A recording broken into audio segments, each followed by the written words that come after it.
Bismillahirrahmanirrahim. Assalamualaikum warahmatullahi wabarakatuh. Alhamdulillahi ala ihsani wa syukru lahu ala taufiqihi wa amtinanihi wa ashhadu an la ilaha illallah wahdahu la syarika lahu ta'ziman li sya'nihi wa ashhadu anna Muhammadan abduhu wa rasuluhu ad-da'i ila ridwanihi salawatu rabbi wa salamuhu alaihi wa ala alihi wa ashabihi wa ikhwani. Amma ba'd.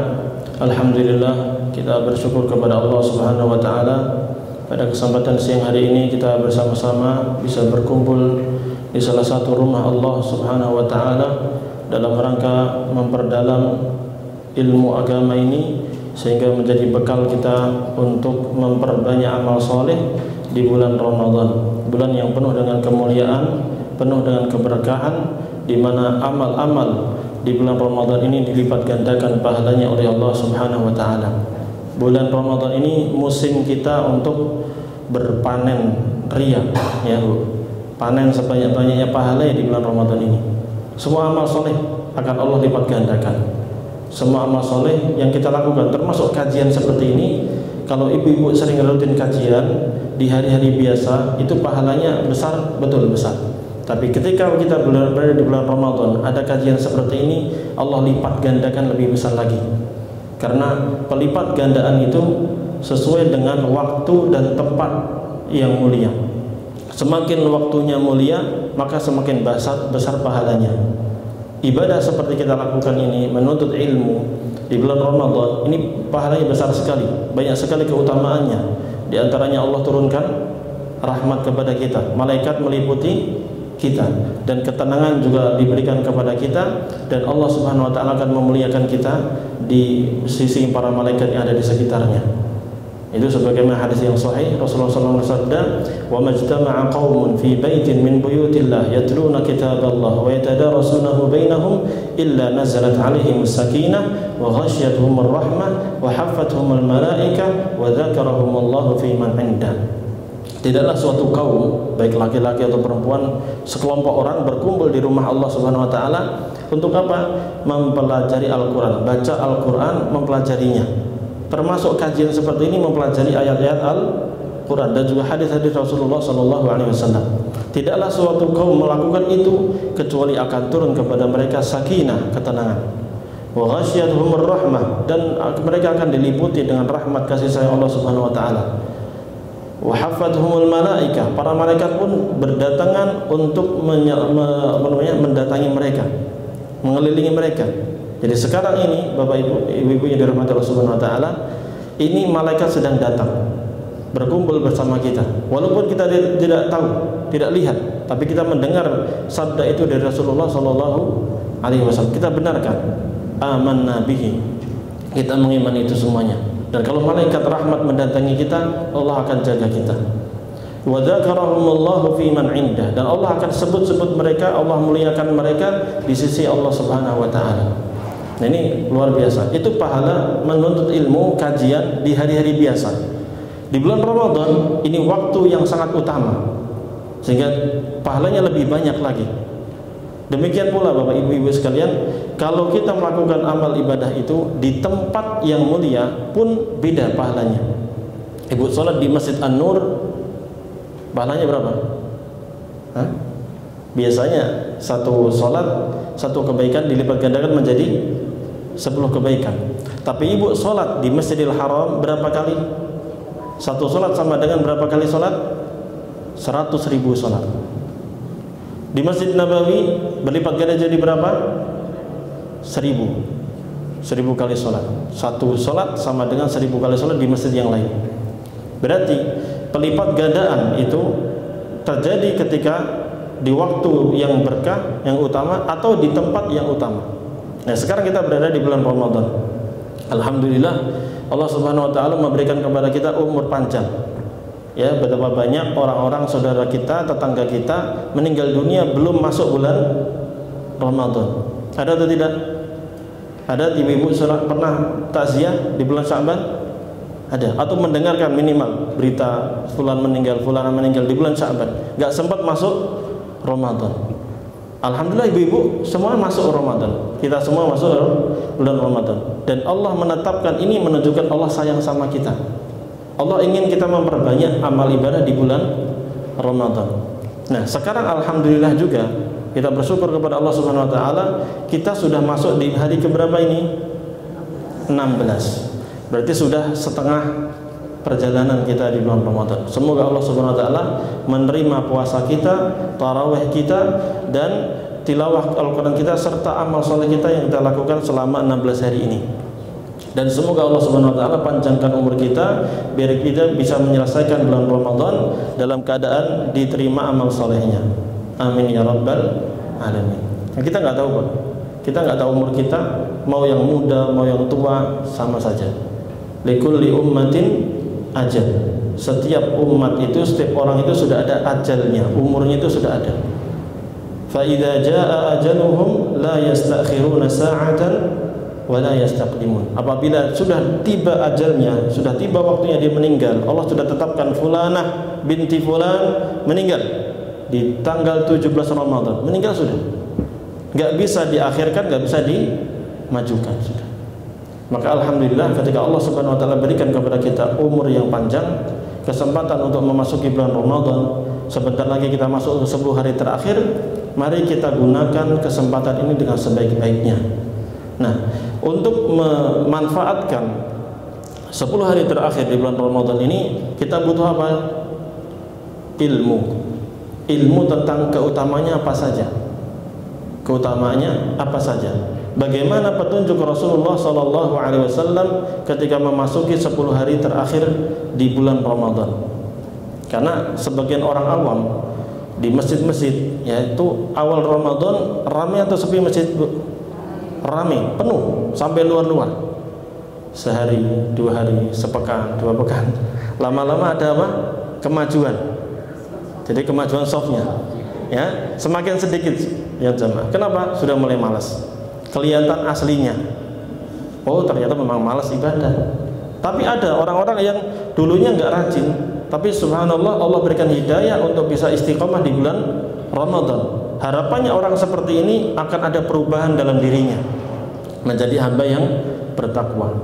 Maka ibu-ibu dan jamaah sekalian, kalau kita diberikan hidayah taufik oleh Allah Subhanahu wa taala untuk bisa beribadah dengan istiqomah sampai sekarang, sampai nanti akhir Ramadan, maka bersyukur kepada Allah Subhanahu wa taala.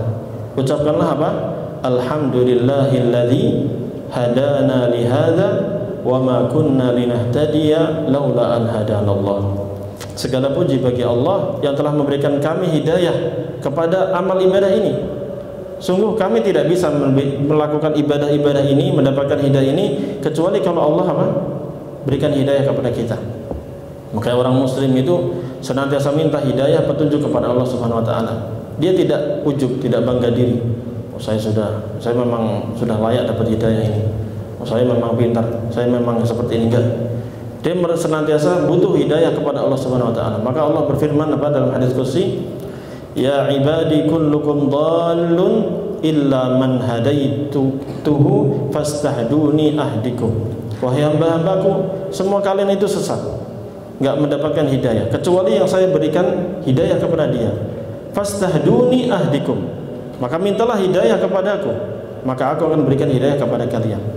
Hidayah itu banyak ragamnya. Hidayah kepada agama Islam, ibadah kepada sunnah, hidayah untuk taat istiqomah setiap hari beribadah kepada Allah Subhanahu wa taala, ini butuh hidayah. Maka minta terus kepada Allah Subhanahu wa taala, dan ingat ibu-ibu sekalian bahwa doanya orang yang berpuasa itu apa? Mustajab. Allah akan kabulkan. Ya, ada 3 doa orang yang tidak akan ditolak oleh Allah Subhanahu wa taala. Pertama doanya da'watul walid. Doanya orang tua, ayah dan ibunda kalau berdoa itu dikabulkan oleh Allah Subhanahu wa taala. Kemudian yang kedua, da'watus shaim. Doanya orang yang berpuasa. Dan yang ketiga, da'watul musafir. Doanya orang yang melakukan safar, perjalanan jauh. Jadi ibu-ibu kalau mudik nanti pulang kampung, safar jangan bengong Bu, jangan cuma lihat kanan kiri, lihat pemandangan, jangan. Berdoa di situ, maksimalkan. Apalagi misalnya ibu tidak dalam keadaan berat ketika berpuasa, ya, ketika safar ada dua pilihan. Kalau kuat berpuasa silahkan berpuasa, tapi kalau berat boleh baginya untuk berbuka, tapi harus diganti di hari yang lain. Itu berkaitan dengan safar. Baik, kita akan masuk di pembahasan 10 hari terakhir. Ini keutamaan yang sangat luar biasa besarnya. Semakin akhir justru Allah semakin memberikan pahala-pahala yang sangat melimpah. Sehingga Nabi SAW itu bersungguh-sungguh melakukan semua amalan yang beliau bisa. Ya, Aisyah Ummul Mukminin radhiyallahu anha mengatakan, "Kana an-nabiy sallallahu alaihi wasallam idza dakhala al-'ashru shadda mi'zarah wa ahya lailah wa ayqadha ahlah." Sesungguhnya Rasulullah sallallahu alaihi wasallam itu apabila masuk di 10 terakhir bulan Ramadan, beliau ikat pinggangnya, sarungnya beliau ikat. Maksudnya apa? Beliau bersungguh-sungguh untuk beribadah, beliau tinggalkan istri-istrinya. Jadi fokus malam untuk ibadah. Tadi kemudian beliau mengatakan wa ahya lailah, beliau hidupkan malamnya. Wa ayqadha ahlah, beliau bangunkan keluarganya semuanya. Jadi nggak cuma kita, ibu-ibu sekalian, ibu ajak semuanya, suami ibu ajak, anak-anak ibu ajak, cucu-cucu ibu ajak untuk menghidupkan malam hari di bulan Ramadan, 10 hari terakhir di bulan Ramadan. Kenapa? Karena malam hari itu ada kemungkinan terjadinya yang dibacakan sama ukhtina tadi, malam Lailatul Qadar. Untuk mencari itu, karena malam Lailatul Qadar nggak tahu kapannya terjadi. Yang jelas Rasulullah SAW pernah diberitahu oleh Allah Subhanahu Wa Taala malamnya malam sekian. Kemudian ketika beliau keluar memberitahukan kepada para sahabat, ada 2 sahabat yang bertengkar. Lalu Rasulullah SAW lupa malamnya itu, sehingga nggak bisa menyampaikan kepada para sahabat. Dan ini sebenarnya ada hikmahnya, yaitu bahwa memang sengaja Allah sembunyikan malam itu. Allah buat Nabi Muhammad SAW saat itu lupa sehingga tidak bisa menyampaikan kepada para sahabat. Biar apa? Biar kita betul-betul maksimal sungguh-sungguh di 10 malam ini secara keseluruhan. Maka Rasulullah SAW bersabda iltamisuha fil ashril awakhir min Ramadan. Carilah malam Lailatul Qadar itu di 10 terakhir di bulan Ramadan. Nyarinya gimana, Pak? Dicari itu gimana? Nyarinya seperti Rasulullah SAW ini. Jadi carinya dengan apa? Dengan menghidupkan malamnya untuk beribadah. Menghidupkan malamnya untuk beribadah. Enggak tidur. Kalau bisa. Tapi kalau ibu ketiduran sudah. Tapi jangan sampai lama tidurnya. Ya, nanti akan kita jelaskan tentang malam Lailatul Qadar. Kita akan bacakan beberapa hadis dulu terkait bagaimana kesungguhan Rasulullah SAW di 10 hari terakhir di bulan Ramadan. Aisyah radhiyallahu anha juga menyatakan, kana Rasulullah sallallahu alaihi wasallam yajtahidu fil ashril awakhir ma la yajtahidu fi ghairihi. Dahulu Rasulullah sallallahu alaihi wasallam bersungguh-sungguh beribadah kepada Allah di 10 hari terakhir dengan kesungguhan yang tidak pernah beliau lakukan sebelumnya. Beliau masuk bulan Ramadan sudah sungguh-sungguh itu, baca Qur'annya, setiap malam tadarus bersama Jibril alaihi salam beliau. Yang baca Al-Quran malam hari, siangnya berpuasa, ibadah, bahkan siang hari kadang beberapa kali beliau berjihad. Ya, Fathu Makkah di bulan Ramadan, beberapa perang Badar di bulan Ramadan, beberapa peperangan perjuangan beliau di bulan Ramadan. Maka Ramadan sebenarnya bukan bulan untuk malas-malasan, ini bulan perjuangan. Maka kalau malam Ramadan kok tidur-tiduran, ya salah ini, salah paham. Apalagi memakai hadis yang palsu mengatakan naumus shaimi ibadah. Tidurnya orang puasa ibadah. Ini hadisnya mungkar, hadis palsu yang membuat orang malas. Akhirnya kaum muslimin kelihatan malas. Padahal bulan puasa ini kesempatan untuk memperbanyak amal saleh yang siang ataupun yang malam. Kalau 10 hari terakhir itu sangat ditekankan di malam harinya untuk dihidupkan dengan berbagai macam ibadah. Rasulullah SAW juga yakhlitul 'ishrina bi salatin wa naum. Perhatikan, Aisyah radhiyallahu anha mengatakan Rasulullah SAW di 20 hari pertama di bulan Ramadan, di malam harinya beliau mencampur antara tidur dan sholat. tidur dan sholat, sholat kemudian istirahat, tidur, sholat lagi, tidur lagi, ya seperti itu. Fa idza dakhalatil ashru dhammara wa shaddal mi'zar. Namun apabila beliau masuk 10 hari terakhir di bulan Ramadan, maka beliau bersungguh-sungguh, ya, syammara wa shaddal mi'zar. Beliau bersungguh-sungguh untuk beribadah dan beliau mengikat pinggangnya, mengikat tali sarungnya. Maksudnya beliau sungguh-sungguh beribadah, sholat terus, ibadah terus, ya, menghidupkan malamnya. Ini sebagaimana hadis yang tadi. Bahkan Rasulullah SAW pun melakukan i'tikaf. Nanti insya Allah akan kita bahas tentang hukum-hukum terkait dengan i'tikaf.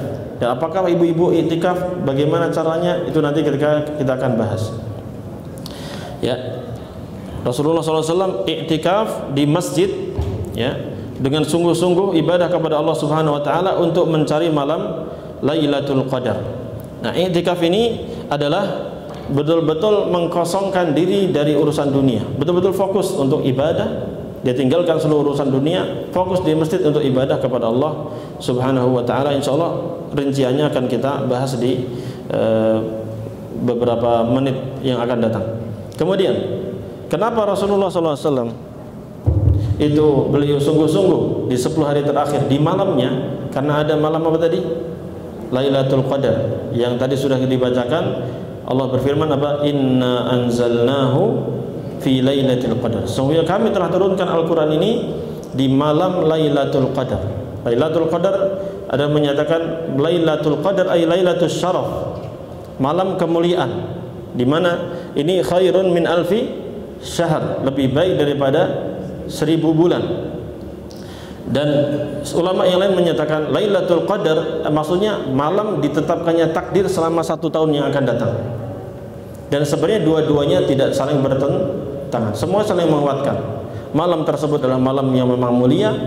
Malam tersebut juga merupakan malam ditetapkannya takdir kita selama setahun yang akan datang. Ada di antara kita yang meninggal dunia, ada yang sakit, ada yang tambah bisnisnya, ada yang memiliki jodoh, ada yang memiliki anak, ada yang bisa kerja di sini, kerja di sana. Ditetapkan saat itu selama berapa, Bu? Satu tahun. Ya, itu diantara mana Lailatul Qadar. Ya, makanya Rasulullah SAW betul-betul bersungguh-sungguh di malam hari itu. Nah, untuk caranya minimal, ibu-ibu sekalian, minimal tarawih itu kita lakukan secara maksimal. 10 hari terakhir itu jangan sampai lewat dari tarawih.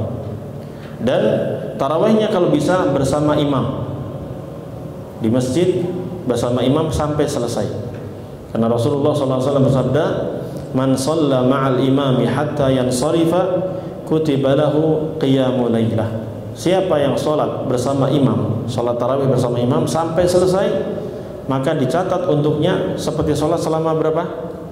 1 malam penuh. 1 malam penuh. Dan tadi cara mencari malam Lailatul Qadar itu, jadi kapan kita mendapatkan keutamaan Lailatul Qadar itu? Ritualnya bagaimana? Semua amal soleh aja, Bu. Semua amal soleh. Ibu bisa melakukan apa saja. Dan kapan mulai malam Lailatul Qadar? Kapan akhirnya? Mulainya itu sejak tenggelamnya matahari. Berarti waktu apa? Maghrib. Berakhir malam Lailatul Qadar kapan?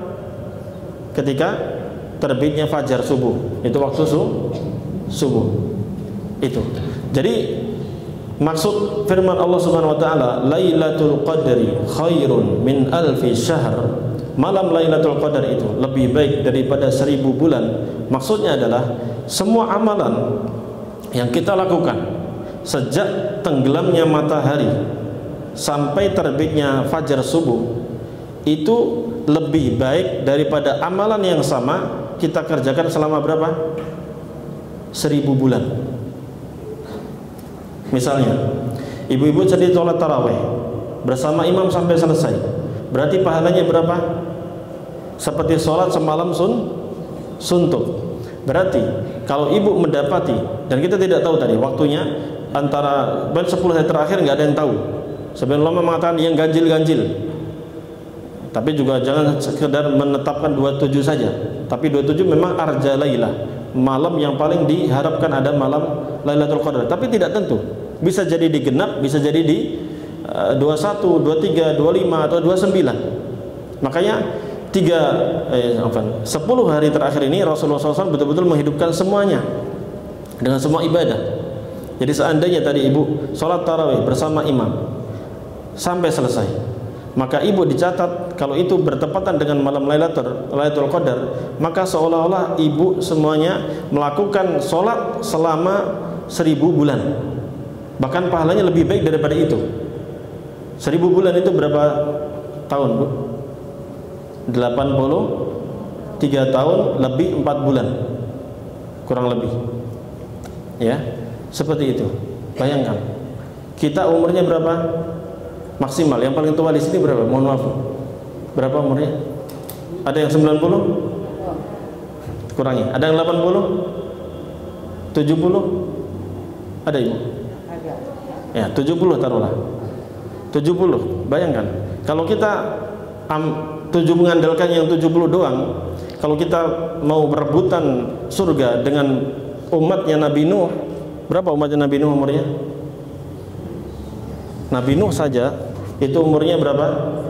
1000 tahun kurangi 50 tahun, berarti berapa? 950 tahun. Itu umur-umur di saat itu. Bayangkan kalau kita mau saingan dengan mereka, kalah atau menang kita? Kalah. Tapi subhanallah, Allah berikan keutamaan bagi umat Nabi Muhammad SAW semuanya. Kalau dia beribadah dengan tekun di 10 hari terakhir bulan Ramadan dan bertepatan dengan Lailatul Qadar, maka seolah-olah dia beribadah selama berapa tahun? 83 tahun tambah 4 bulan. Berarti kita banyak bonus. Ibu-ibu suka diskon kan kalau belanja ya. Nah ini pahalanya lebih besar daripada diskon, sungguh-sungguh. Makanya kalau ibu-ibu mau belanja untuk lebaran, kalau bisa siang aja. Malam gunakan untuk apa? Ibadah. Siang belanja di siang aja, lebih jelas. Nawar-nawarnya bisa lebih lama. Kalau malam jangan, ya. Malam jangan. Malam gunakan untuk ibadah, fokus. Dan nanti kan kita jelaskan, i'tikaf itu bisa setengah-setengah bisa. Ibu cuma malam doang bisa, ya. Tapi yang lebih utama memang i'tikaf itu berapa? Secara sempurna 10 hari terakhir di bulan Ramadan. Baik. Jadi amal apa saja ibu-ibu yang dilakukan dari sejak maghrib sampai sebelum subuh itu semuanya kita akan dicatat mendapatkan apa? Keutamaan malam Lailatul Qadar. Pokoknya 10 hari terakhir maksimalkan aja. Seperti kita melakukannya lebih baik daripada apa? 1000 bulan. Itu tambahan bonus pahala. Dan ini ibu-ibu sekalian bisa didapatkan oleh siapa saja. Siapa saja orang beriman melakukan amal soleh di malam itu pasti dapat. Cuman porsinya beda-beda. Karena ada yang tidur, ya atau tidak? Ada yang bahkan maksiat di malam itu. Nauzubillah min dzalik. Ada yang tawuran, kan gitu. Ada ibu-ibu gonjing, ada yang gibah, ada yang gosip sana, gosip sini. Jadi siapa yang betul-betul beruntung di malam itu adalah orang yang betul-betul memaksimalkan semalam itu untuk ibadah secara maksimal. Ya, semuanya. Rasulullah SAW makanya sungguh-sungguh. Iktikaf itu fungsinya untuk apa? Melepaskan diri dari urusan dunia, biar fokus untuk ibadah. Kita hanya diminta untuk 10 hari saja. Dari berapa hari dalam setahun? 360 berapa? 66. Ya nanti dihitung. 360 sekian. Ya. Cuman diminta berapa hari? Berapa malam? 10 hari. Maksimalkan ibu. Nanti kita bahas. Kalau ibu bisa i'tikaf di masjid itu lebih baik. Kalau nggak bisa di rumah saja. Hidupkan malamnya. Tadi Rasulullah SAW membangunkan istri-istrinya, dibangunkan untuk ibadah. Ibadahnya banyak ibu. Kalau ibu qadarullah sedang haid, nifas atau haid ya atau nifas, apa yang bisa kita lakukan? Sholat nggak mungkin. Zikir bisa? Bisa. Baca Quran bisa? Bisa bu. Cuman bedanya kalau dalam keadaan haid tidak boleh nyentuh apa? Al-Quran. Tapi baca dari HP boleh? Boleh. Atau ada anak yang bukain boleh? Boleh. Ya, seperti itu. Atau ibu pakai kayu di gini misalnya, boleh. Jadi apapun bisa kita amalkan. Sesimpel itu, semudah itu. Iya, betul, semudah itu. Karena sebagian orang menganggap bahwa Lailatul Qadar itu hanya istimewa, dari sekian orang hanya satu orang yang dapat. Atau harus nanti dapat cahaya tiba-tiba bintang jatuh ke dia, tidak.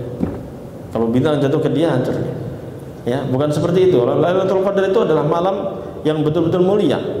Tadi ayatnya disampaikan salamun hiya hatta matla'il fajr. Malam yang penuh dengan kedamaian, ya, sampai kapan? Sampai terbitnya terbitnya fajar.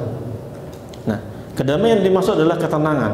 Memang malam itu sangat sunyi, nggak terlalu panas, nggak terlalu dingin. Di pagi harinya matahari muncul dalam keadaan apa? Tidak bercahaya, tidak terlalu terik seperti ini. Jadi redup aja, bulat kayak nampan gitu. Ya, tapi juga jangan sibuk, Bu. Sekarang viral di daerah medsos gimana? Dia mencermati itu. Pagi hari langsung foto ke mana? Di kamera apa itu? Subuhnya pagi di ufuk timur di foto. Cekrek, oh masih terang, berarti belum. Besoknya lagi, foto lagi. Akhirnya dikumpulkan. Dalam 10 hari itu dikumpulkan. Oh, ini yang paling redup nih. Berarti ini malam apa? Lailatul Qadar. Ini dikatakan penting juga enggak, manfaat juga enggak terlalu. Karena meraih Lailatul Qadar itu dengan apa? Ibadah di malam harinya. Bukan selfie di pagi harinya. Misalnya foto gitu. Nah, nih Lailatul Qadar nih. Apa namanya? Mataharinya redup. Tidak seperti itu. Maksimalkan di malam hari saja.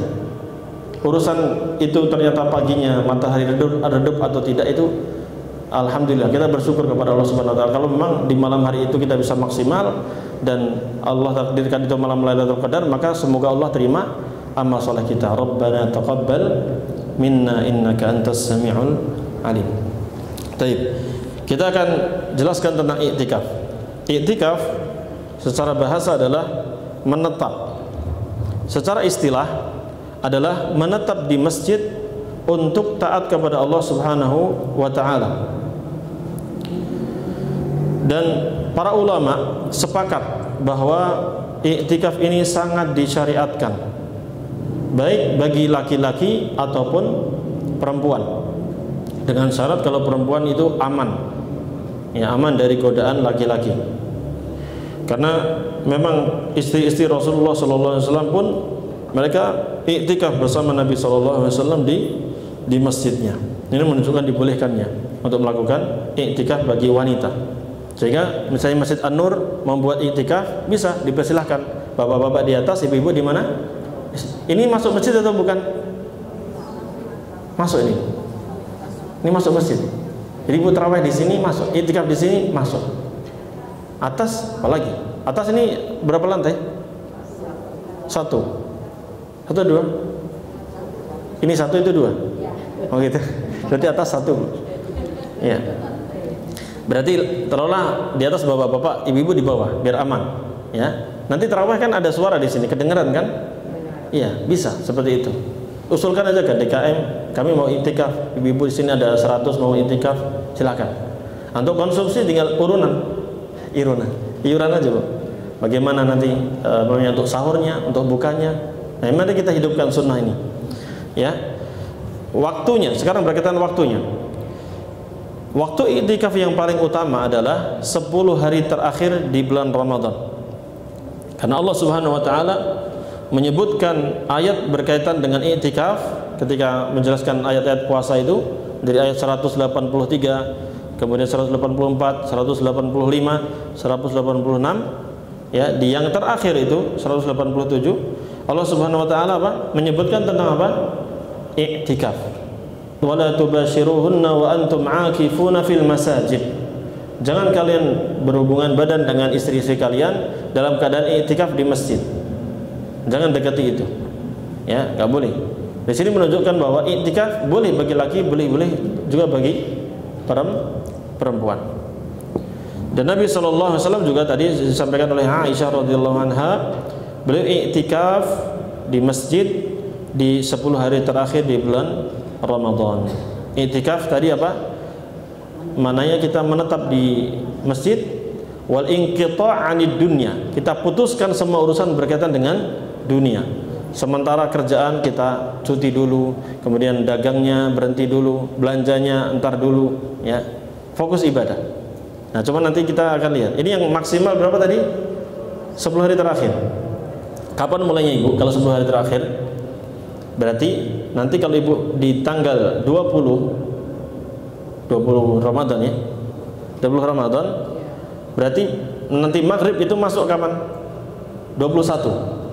Nah, itu mulai masuk ke masjid untuk iktikaf.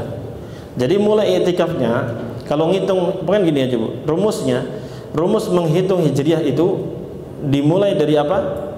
Maghrib. Menghitung hari di hijriah itu mulainya, tengnya itu dimulai maghrib.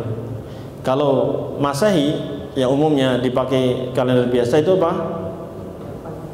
Jam 12.00 itu baru mulai pergantian hari. Kalau di dalam Islam itu pergantian hari kapan? Maghrib. Sehingga malam 21 itu kapan? Tanggal 20 hari Ramadan, besoknya waktu maghribnya dek azan, itulah malam 21. Sehingga orang yang mau iktikaf, kalau ibu-ibu mau iktikaf, mulai masuk masjid sebelum asar. Sudah daftar ke panitia, masuk ke masjid, siapin bekal-bekalnya. Ya nggak usah semua lemari di bawah, jangan Bu. Sebagian aja, cukup untuk apa? 10 hari. Seperti Ibu mau umroh gitu, kurang lebih bekalnya segitu. Kalau ada laundry bisa, itu mungkin 3 baju, berapa setel, nanti di laundry kalau yang ada kotor. Kemudian selesainya kapan? Selesai iktikaf itu kalau misalnya pemerintah sudah menetapkan bahwa besok adalah tanggal 1 Syawal. Maka maghrib itu ibu selesai langsung boleh pulang, selesai iktikafnya, takbiran pulang kampung sudah. Ya, itu kalau mau full berapa hari? 10 hari terakhir. Taib. Kemudian ada beberapa syarat berkaitan dengan iktikaf. Kemudian syarat-syarat iktikaf, syarat sahihnya sihatul iktikaf. Syarat sahnya iktikaf. Pertama, iktikaf harus di masjid. Ya. Kalau enggak di masjid gimana Ustaz? Saya mau iktikaf di rumah. Karena di rumah lebih nyaman daripada di masjid. Kalau di rumah kasurnya empuk, Ustaz. Kalau di masjid tikar doang. Ya, enggak sah. Ya, enggak sah untuk melakukan iktikaf di rumah. Ya, harus di masjid. Nah, wa yasihhu fi jami'il masajid hatta fi ghairil jawami', dan sah melakukan i'tikaf di semua masjid walaupun bukan masjid jami'. Masjid dibagi menjadi 2. Masjid biasa yang orang sebut apa? Musola. Orang Jawa menyebutnya apa? Langgar. Orang Sumatera menyebutnya apa? Surau. Tapi surau termasuk masjid jami' juga mungkin sebagian. Itu surau masjid. Ada yang masjid jami'. Masjid jami' adalah masjid yang di situ dilakukan sholat apa? Sholat Jumat. Nah, sebagian ulama memang membedakan harus di masjid jami' gitu. Bahkan sebagian ulama mengatakan harus di Masjidil Haram atau Masjidil Nabawi atau masjid apa? Al-Aqsa. Ya nggak mungkin orang ke sana semua. Sekarang di sini penulis hafizahullah taala Syekh Sa'ad Al-Khathlan hafizahullah taala menguatkan pendapat bahwa sah boleh iktikaf di semua masjid. Kita nyebutnya musola. Walaupun kecil musolanya, walaupun kecil. Itu termasuk masjid yang boleh kita iktikaf di dalamnya. Nah, kalau ibu-ibu wajib sholat Jumat atau tidak? Tidak. Tapi boleh sholat Jumat? Boleh. Jadi seandainya ibu di sini ada sholat Jumat, lalu ibu ikut Jumatan, boleh atau tidak? Sambil iktikaf boleh. Tapi seandainya ibu iktikaf di masjid yang nggak ada Jumatnya, kalau ibu-ibu tadi nggak wajib ya, jadi sholat duhur nanti. Misalnya bapak-bapak deh, bapak-bapak iktikaf di masjid yang nggak ada kegiatan sholat Jumat di situ. Bagaimana kalau dia mau sholat Jumatan? Dia boleh keluar dari masjid tersebut yang dia iktikaf menuju ke masjid yang ada Jumatnya, habis itu balik lagi ke masjid yang kita sebut musola itu. Jadi seperti itu. Dan keluar yang seperti ini dibolehkan, tidak membatalkan apa? Iktikafnya. Ya. Kemudian maka tadi harus masjid sehingga seorang tidak boleh iktikaf di rumahnya. Adapun pelataran masjid, teras masjid, maka di sini belum mengatakan anna rahbatahu al-mahutata bisurihi ta'khudhu hukmahu. Masjid yang masih pelataran masjid yang masih dilingkari, diputari oleh pagarnya, maka itu masuk bagian di masjid. Sehingga iktikaf di situ pun boleh. Itu sebagian ulama berpendapat demikian. Ya. Ini maksudnya di teras sana atau di ruangan sana itu masih bisa masuk kategori apa? Iktikaf. Dan itu dibolehkan hukumnya. Kemudian syarat yang kedua, harus betul-betul berada di dalam masjid dan tidak boleh keluar darinya. Jadi maksimal harus berada di masjid tersebut, jangan keluar-keluar. Misalnya ibu lagi iktikaf, tiba-tiba dapat sharean di grup broadcast diskon 90%. Asal ibu-ibu keluar belanja. Gimana iktikafnya? Batal. Ya, tapi ada beberapa kondisi memang. Keluar dari masjid saat iktikaf itu ada 3 kondisi. Selanjutnya catat. Jadi ada 3 kondisi keluar seseorang dari masjid ketika dia iktikaf. Ada yang dibolehkan, ada yang tidak dibolehkan. Yang pertama, an yakuna khurujan lima la budda minhu. Yaitu keluar dari masjid untuk sesuatu keperluan yang memang dia harus keluar di masjid. Gak mungkin dia lakukan di dalam masjid. Contohnya apa? Liqada'il hajah, untuk buang hajat. Ibu mau keluar BAB atau BAK, gak mungkin di masjid. Maksudnya di tempat ibadah yang mungkin. Pasti ibu akan keluar. Tapi alhamdulillah ya, masih bisa kita dekat sekali. Masih dalam koridor di masjid. Alhamdulillah. Tapi mungkin nggak tahu nih dari mana bisa keluar itu.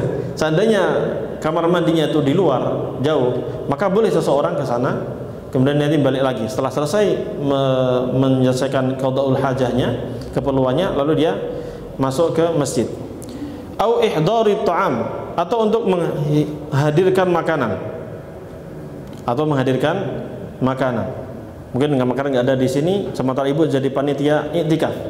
Ibu pengen iktikaf juga, tapi kalau nggak diambil sama ibu, maka nggak ada makanan nanti, kasihan, nggak buka, nggak ada, mau sahur juga nggak ada. Yang ada malah menjadikan bahaya bagi kasihan ibu-ibu yang lain atau bapak-bapak yang lain yang ini. Kalau panitia seperti ini kondisinya, boleh dia keluar dan ini tidak membatalkan iktikafnya. Kondisi tertentu. Tapi sekarang alhamdulillah ibu bisa pesan apa? Online. Nah, nanti dibahas sama beliau. Bagaimana kalau pesan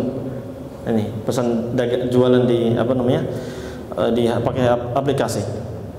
Baik, itu kondisi pertama yang memang nggak mungkin dilakukan kecuali harus keluar. Yang kedua, keadaan kedua, an yakuna khurujan lima lahu minhu buddun ka'iyadatil marid wa syuhudil janazah. Keluar untuk suatu keperluan yang sebenarnya tidak harus keluar. Ya, tapi kadang mungkin mendesak dia harus keluar. Maka ini ada rinciannya. Seperti apa? Kita mengunjungi orang yang sakit, atau ada yang meninggal dunia lalu kita takziah ke sana, ya, mensolatkan jenazah di masjid orang yang meninggal itu, atau untuk ikut memakamkan jenazahnya. Maka ini ada kondisi yang berbeda. Sehingga belum mengatakan, sebagian ulama berpendapat ya bahwa hal itu tidak boleh dilakukan. Jadi mengunjungi orang yang sakit saat iktikaf itu nggak boleh mengunjungi orang sakit, nggak boleh menghadiri atau takziah menghadiri jenazah. Kecuali kalau dia memberikan syarat ketika dia iktikaf, ya Allah saya mau iktikaf dengan syarat kalau seandainya ada saudara saya meninggal atau ada yang sakit, saya mengunjunginya, saya akan mengurus jenazahnya. Maka iktikafnya enggak batal. Lakinnal qaula bil istirat mahallu nazar. Tapi orang yang ulama berpendapat harus ada syarat ini harus dicek lagi kebenarannya. Karena memang tidak ada dalil yang menguatkan hal tersebut. Tapi pendapat yang paling kuat wallahu alam yaitu apabila seseorang keluar untuk li'iyadatil marid wa huduril janazah fa idza kana hadzal marid aw al mayyit lahu alaihi haqqun mutaakkid ka abihi wa ummihi wa nahwihima falahul khuruj. Kondisinya dibedakan. Kalau yang sakit atau yang meninggal dunia adalah orang dekatnya dia yang betul-betul harus dia bantu untuk atau harus dia kunjungi ketika dia sakit atau harus dia urusi jenazahnya ketika dia meninggal. Seperti siapa? Ayahnya lagi itikaf, ayah meninggal atau ibu meninggal atau anak meninggal atau siapa kerabat yang sangat dekat dengan kita meninggal dunia, maka ini dibolehkan untuk keluar dari masjid ya, menyelesaikan itu, mengunjungi dia ketika sakit atau mengurus jenazahnya sampai selesai balik lagi, dan ini dianggap tidak batal iktikafnya. Tapi kalau yang meninggal itu orang lain, maka nggak perlu keluar ya, maksudnya tetangga jauh atau yang jauh-jauh pokoknya yang tidak perlu kita terus keluar, maka ini tidak perlu keluar. Jadi tapi kalau ibunya qadarullah meninggal, ayahnya meninggal, maka silahkan keluar dari masjid itu dan tidak batal iktikafnya. Keadaan yang ketiga, keluar untuk sesuatu yang tidak dibutuhkan seperti untuk urusan-urusan dunia, maka ini membatalkan iktikafnya ya, membatalkan iktikafnya. Berarti iktikaf dia nggak sempurna. Ini beliau contohkan yang relate dengan kegiatan sehari-hari kita. Wa ala hadza man kana muwazzafan, oleh karena itu berdasarkan hal ini maka siapa yang menjadi pegawai sebagai pegawai di satu perkantoran atau bekerja di satu perusahaan ya, mau nggak mau siangnya harus ngapain? Kerja ya. Kalau dia cuti 10 hari, wah lumayan ini, THR nggak dapat nanti ya. Ini harus datang, dia harus kerja. Maka gimana? Ya sudah, silakan dia keluar ya. Fa khurujuhu li wazifatihi yaqta'ul i'tikaf. Maka keluarnya dia dari masjid itu untuk bekerja ini memutus dan membatalkan iktikafnya dia, sehingga iktikafnya terputus ya. Lakin biimkanihi an ya'takifa ba'dal layali, tapi setelah itu dia bisa melakukan iktikaf kembali di malam hari saja. Jadi siangnya kerja tetap, dan ini mayoritas ya, bapak-bapak, saudara-saudara kita pekerja rata-rata apa? Siangnya kerja, mau cuti nggak bisa, karena ntar lagi juga liburan panjang. Ya enggak, mau nggak mau dia harus kerja di siang harinya. Maka silakan, berarti silakan kerja, nanti balik lagi ke masjid. Iktikafnya cukup di malam hari saja. Ay annahu ya'takifu fil laili, artinya dia hanya iktikaf di malam hari. Amma fin nahar fayakhruju li wazifatihi wa bihadza yantahi i'tikafuhu. Ya, adapun di siang hari ketika dia keluar untuk bekerja maka selesai iktikafnya. Sehingga nanti di malam yang kedua iktikaf lagi di malam harinya, mulai dari baru lagi. Dan nggak ada niat khusus ya. Iktikaf itu cukup, yang penting antum, yang penting kita apa? Duduk di masjid, ibadah sudah. Masuk ke masjid, ibadah itu iktikaf. Makanya para ulama itu menjelaskan bahwa iktikaf itu nggak ada batasan minimal. Batasan minimal itu nggak ada sebenarnya. Jadi ibu mau iktikaf berapa jam itu bisa. Sehingga tadi yang hanya bisa malam hari, ibu-ibu juga mungkin hanya bisa malam hari, silahkan ke masjid malam hari doang, silahkan lakukan.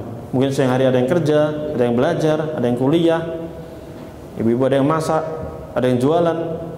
Apalagi Ramadan kan banyak panen gitu. Yang dagang gorengan juga laku, apalagi dagang yang lainnya ya. Kemudian ada beberapa permasalahan yang sering ditanyakan, yaitu hukmu talabil mu'takifi at-ta'ama minal mat'am an tariqil hatif awit tatbiq dakhil al-masjid.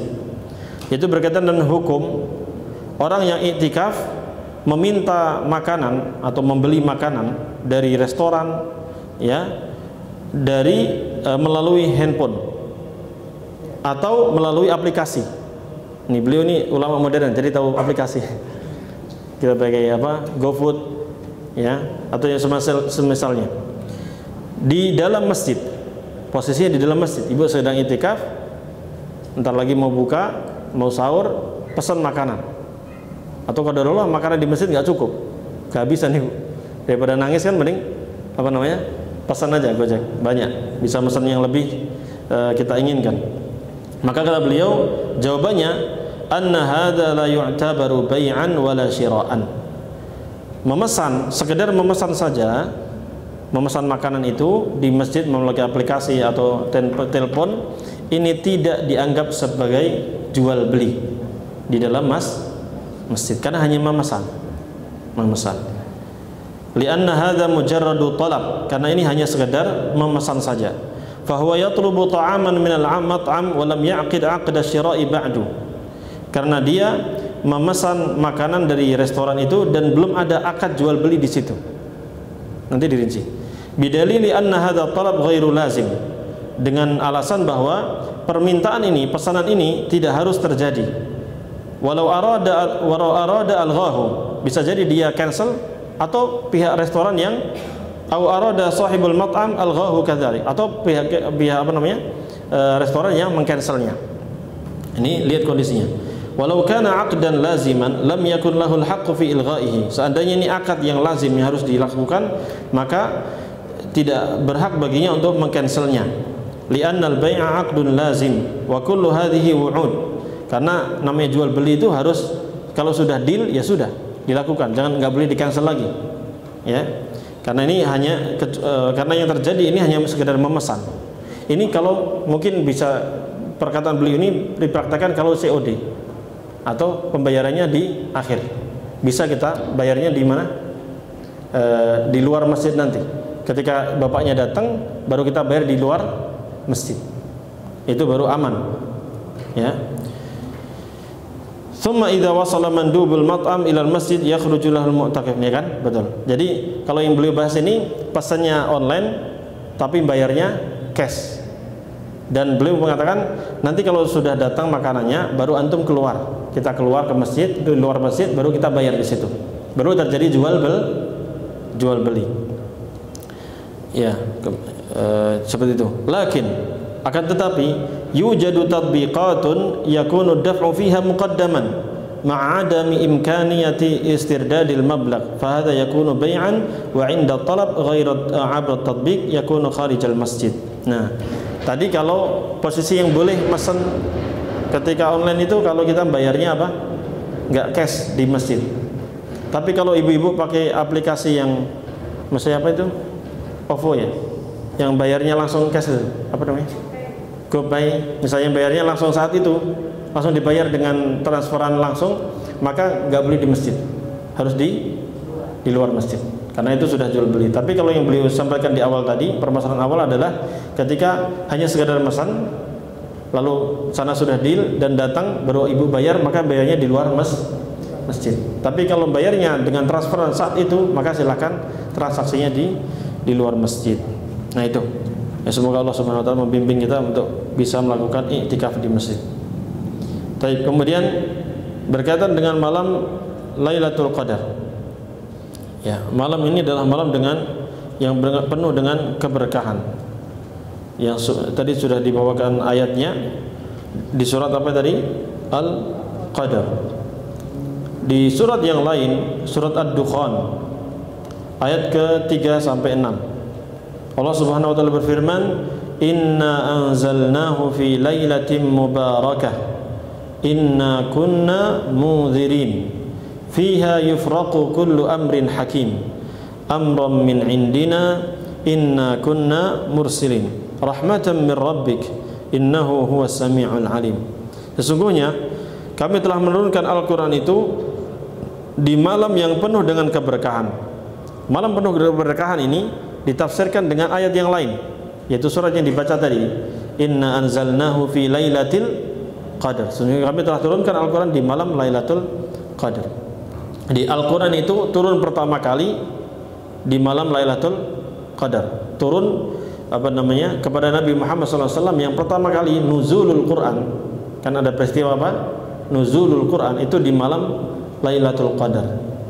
Nah, sebagian ulama mengatakan juga bahwa Al-Quran itu diturunkan dari Allah Subhanahu wa taala menuju Baitul Izzah. Ya, Baitul Izzah adalah tempat yang mulia yang ada di langit bumi. Di situ Allah turunkan Al-Quran secara sempurna. dari Al-Fatihah sampai An-Nas. Kemudian setelah itu diturunkan kepada Nabi Muhammad SAW munajjaman, artinya apa? Berangsur-angsur. Yang pertama kali turun surat apa? Surat apa? Al-Alaq. Iqra bismi rabbikal ladzi khalaq. Turun kepada Rasulullah SAW. Lalu berturut-turut terus beberapa ayat sesuai dengan keadaan tertentu, ya, sampai terakhir turun kepada Nabi SAW. Apa ayat terakhir? Ayat apa? Ya, Al-Maidah ayat berapa?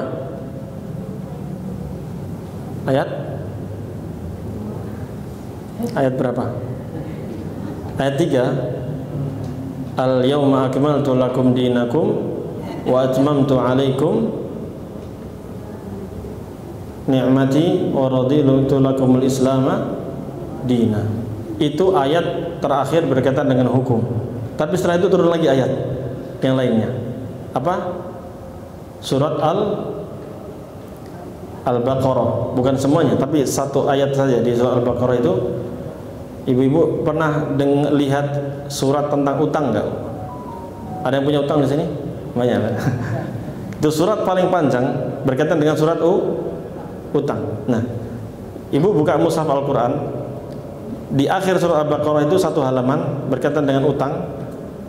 Ya, kemudian sebelumnya itu ada satu ayat yang berbunyi wattaqu yawman turja'una fihi ila Allah thumma tuwaffa kullu nafsin ma kasabat wa hum la yudhlamun. Itu ayat terakhir yang turun kepada Nabi Muhammad sallallahu alaihi wasallam. Ayat keberapa itu?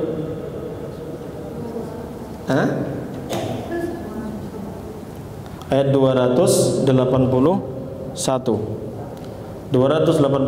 ini ayat terakhir. Jadi pesan Allah Subhanahu wa taala kepada siapapun yang membaca Al-Qur'an, wattaqu yawman turja'una fihi ila Allah.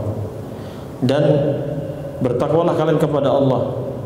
Takutlah kepada suatu hari di mana kalian akan dikembalikan kepada Allah. Kapan itu? Ketika kita meninggal dunia. Takutlah kalian semuanya, laki-laki, perempuan, kaum muslimin dan muslimat. Takutlah kepada Allah Subhanahu wa taala. Nanti suatu hari kalian akan dikembalikan kepada Allah Subhanahu wa taala. Tsumma tuwaffa kullu nafsin ma kasabat wa hum la yudhlamun. Kemudian semua orang, semua, mau bapak-bapak, ibu-ibu, adik-adik, semuanya akan diberikan balasannya dengan sempurna. Gak ada yang dizalimi sama Allah Subhanahu wa taala.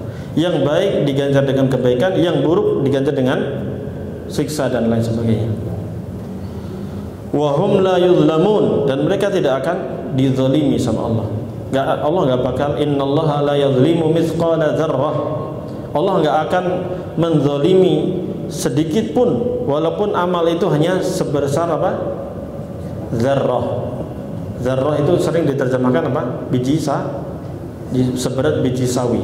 Padahal dzarrah itu sebenarnya mengatakan itu semut kecil yang sangat kecil.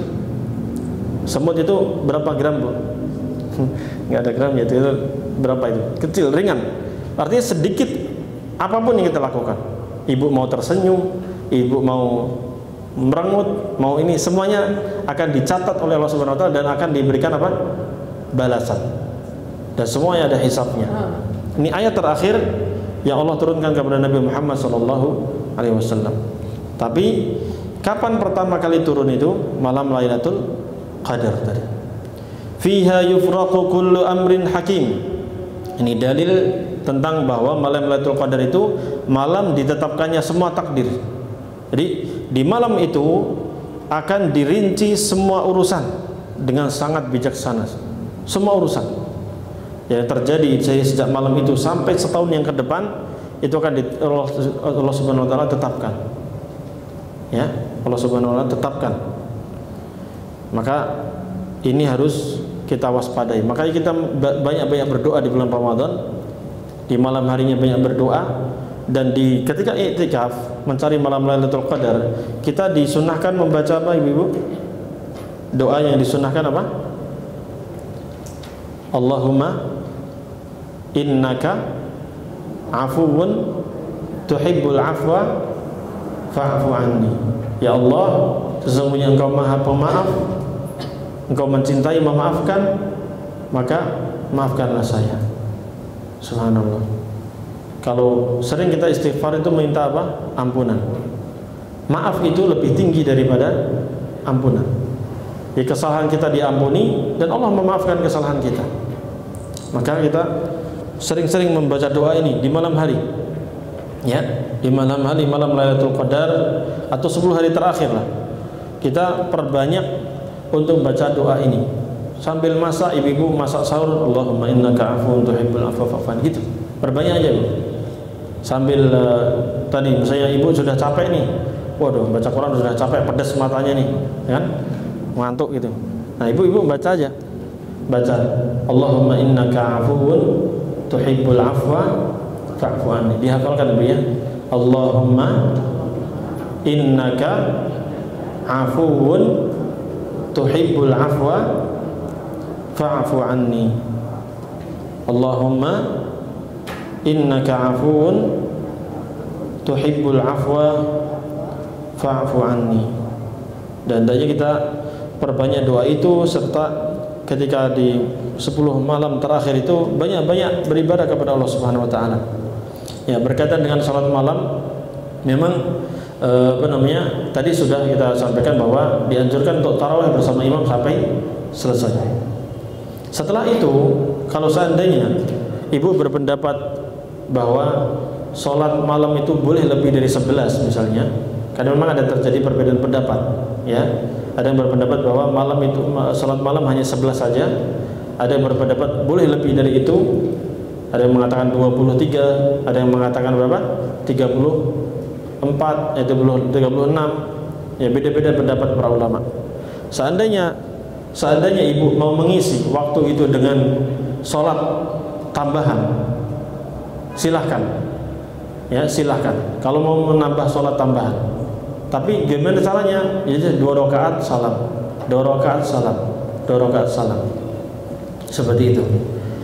Boleh atau tidak kita melakukan 2 witir dalam satu malam? Tidak boleh. Yang para ulama sepakat itu tidak boleh melakukan witir 2 kali. Ibu sudah witir bersama imam salat tarawih, lalu malam hari ibu mau sholat lagi di masjid lain mungkin, kemudian tarawih ikut sholat malam, kemudian witir lagi, nggak boleh. Witir cukup berapa? 1 kali.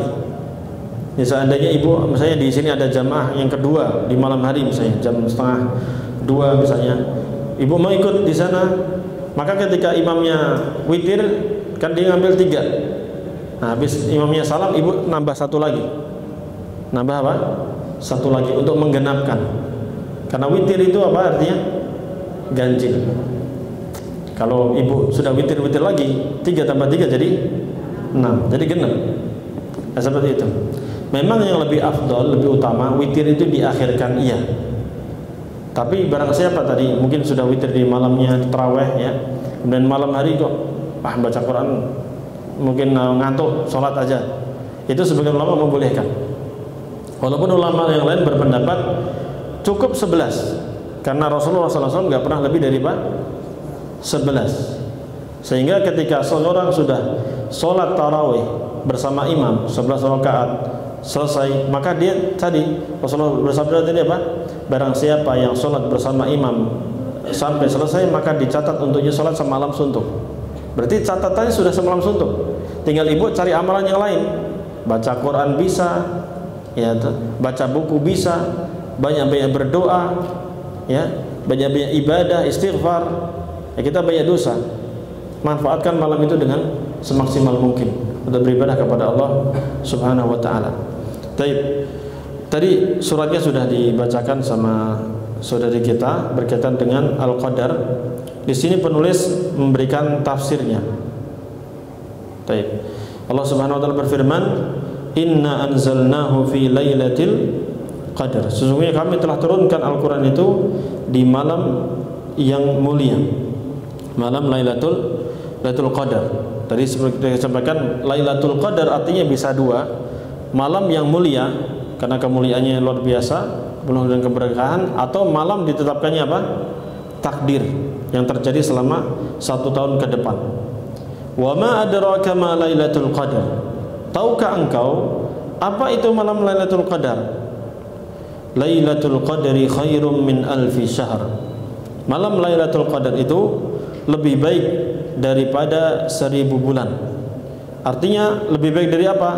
Dalam urusan keutamaannya dan kemuliaannya dan banyaknya pahala yang Allah berikan kepada seorang hamba.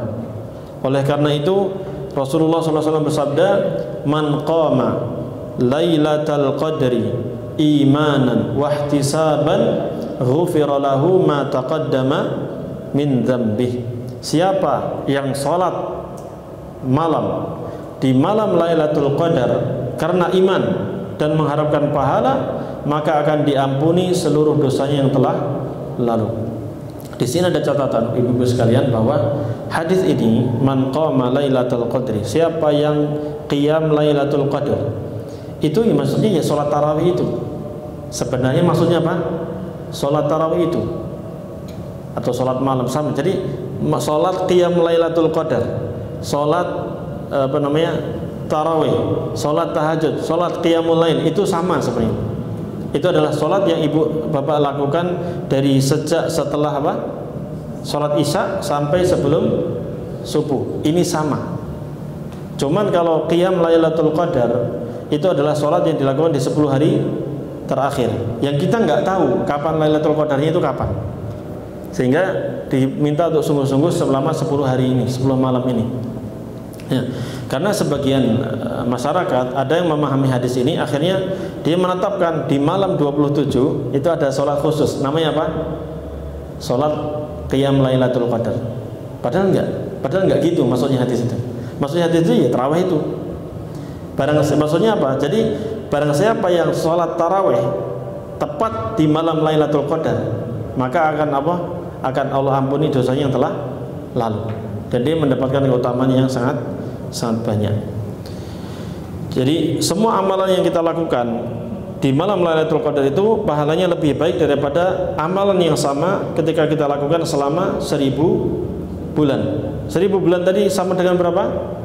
83 tahun tambah 4 bulan. Tanazzalul malaikatu warruhu fiha. Di malam itu malaikat itu semuanya turun. Dan ar-ruh, ruh ini maksudnya apa? Malaikat Jibril. Jadi di malam itu para malaikat turun ke dunia, ke bumi, ya, dengan membawa kebaikan, bil khairi wal barakati war rahmah, dengan membawa kebaikan, keberkahan dan rahmat. Makanya suasana saat itu betul-betul hening, betul-betul tenang. Sehingga Allah berfirman apa? Salamun hiya hatta matla'il fajar. Malam itu betul-betul tenang, damai, sejahtera sampai terbitnya fajar subuh. Aila anna lailatul qadri salamun lil mu'minin min kulli mukhawwifin likathrati man yu'taqu fiha minan nar wa yaslamu min adzabiha. Artinya malam Lailatul Qadar adalah merupakan keselamatan bagi orang-orang yang beriman. Mereka selamat dari segala sesuatu yang menakutkan. Karena di malam Lailatul Qadar itu akan banyak hamba-hamba Allah yang Allah bebaskan dari neraka. Akan banyak hamba-hamba Allah yang akan diberikan pahala yang melimpah, dan Allah selamatkan dia dari azab neraka.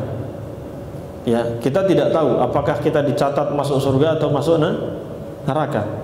Maka kita diperintahkan untuk bersungguh-sungguh beramal. Di antara amalan yang bisa kita maksimalkan adalah ibadah di 10 hari terakhir, 10 malam terakhir di bulan Ramadan. Ya, hatta matla'il fajr, sampai terbitnya fajar. Artinya apa? Anna Lailatul Qadar tabtadi'u min ghurubi syamsi wa tantahi bi tulu'il fajri lintihai 'amalil laili bihi. Ini sama seperti saya jelaskan tadi bahwa malam Lailatul Qadar itu dimulai kapan? Sejak tenggelamnya matahari sampai terbitnya fajar subuh. Itu waktunya insya Allah sudah disampaikan tadi. Sehingga di surat ini mengandung beberapa keutamaan tentang malam Lailatul Qadar. Yang pertama, keutamaan malam Lailatul Qadar yang pertama, bahwa malam ini Allah pilih untuk menurunkan apa? Al-Quran. Malam ini Allah pilih ya sebagai waktu untuk menurunkan Al-Quran. Dan Al-Quran sebagai hidayah bagi manusia dan kebahagiaan bagi mereka di dunia dan di akhirat. Dan sedikit kita jelaskan berkaitan dengan Al-Quran ini, Ibu sekalian. Kita lihat Al-Quran ini adalah firman Allah Subhanahu wa taala yang maha mulia.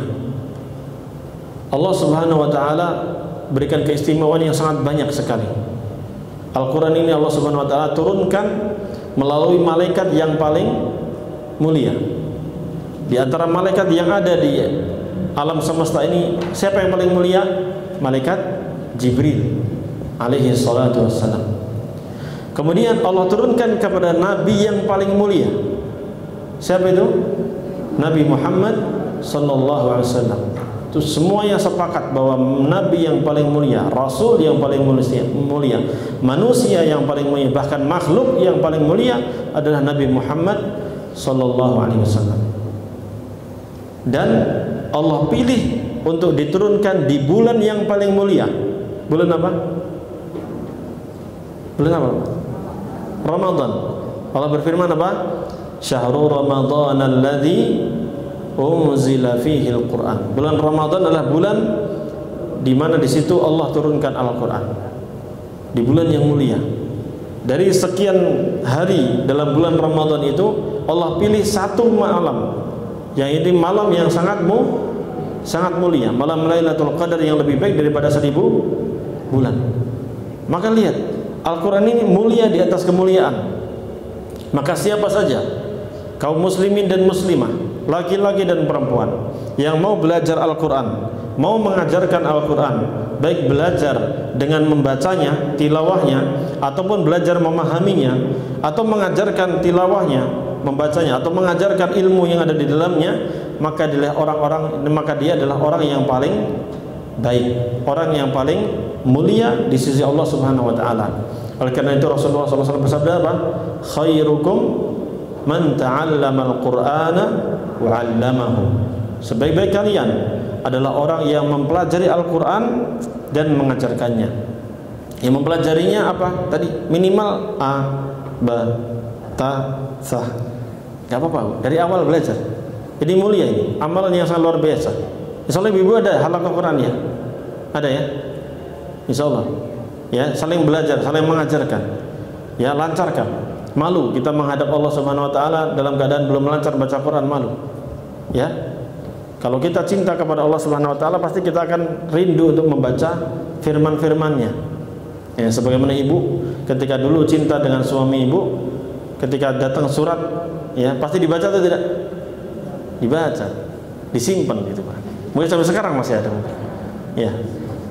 Dulu masih zaman surat. Nah, sekarang ya pakai medsos. Ya. Tapi subhanallah seperti itu. Kita ketika cinta kepada Allah Subhanahu wa taala, ini Allah turunkan Al-Qur'an. Sudah luar biasa tadi. Prosesnya itu demikian luar biasa. Yang suruh mengirim siapa? Malaikat Jibril. Diturunkan kepada siapa? Nabi Muhammad SAW. Di malam yang sangat mulia, di bulan yang sangat mulia. Loh, kita kok malas belajar? Maka marilah kita ajak ibu-ibu sekalian dan juga akhwat semuanya dan semuanya yang mendengarkan kajian ini, mari kita semangat untuk belajar Al-Quran. Gunakan Ramadan ini untuk start, mulai memperbaiki bacaan Al-Quran. Iqra sudah lulus, mulai tahsin. Tahsin sudah lulus, bacaan sudah lancar, di awal aja. Mungkin mulainya tahsinnya di juz 30 yang pendek-pendek ya. Karena untuk latihan melancarkan itu kan butuh nafas. Kalau ibu langsung ke Al-Baqarah ngap-ngap. Enggak kuat.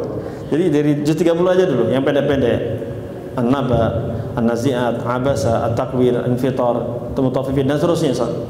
Lalu di 29. Lalu 28. Sudah cukup 3 juz itu, nanti langsung ke Al-Baqarah. Insyaallah sudah lancar. Nah, usahakan ibu-ibu sekalian nanti adakan halaqah Quran dari mulai Iqra yang dari nol buta huruf, ada yang ngajar, kemudian ibu-ibu lanjut yang mulai lancar belajar hukum tajwidnya, dan buku-buku tajwid sudah banyak Bu ya, sudah banyak, yang terjemahan Indonesia sudah banyak. Ya kalau mau pakai bahasa Arab yang Al-Jazariyah atau Tuhfatul Atfal silakan, tapi buku-buku yang ditulis oleh ustaz-ustaz kita banyak. Di antaranya ditulis oleh Ustaz siapa? Abu Ya'la Qurnaidi dari Ustaz Nizar hafizahumullah, itu sudah bagus. Metode Syafi'i, ada juga metode Utsmani, ada juga metode Ummi, banyak lah. Banyak buku-buku tentang Iqra, belajar dari nol di awal, dan gak lama. Kalau ibu-ibu sungguh-sungguh gak lama. Ya 4 bulan 5 bulan sudah bisa baca Quran, sekedar bisa tadi. Untuk lancar nanti proses. Nah, untuk yang sudah lanjut, misalnya sudah mulai bisa hukum-hukum tajwidnya, sudah mulai nggak terlalu terbata-bata, mulailah dari tadi juz 30, 29, 28, lalu mulai dari Al-Fatihah, Al-Baqarah, Ali Imran, An-Nisa, Al-Maidah, Al-An'am, Al-A'raf, terus sampai khatam.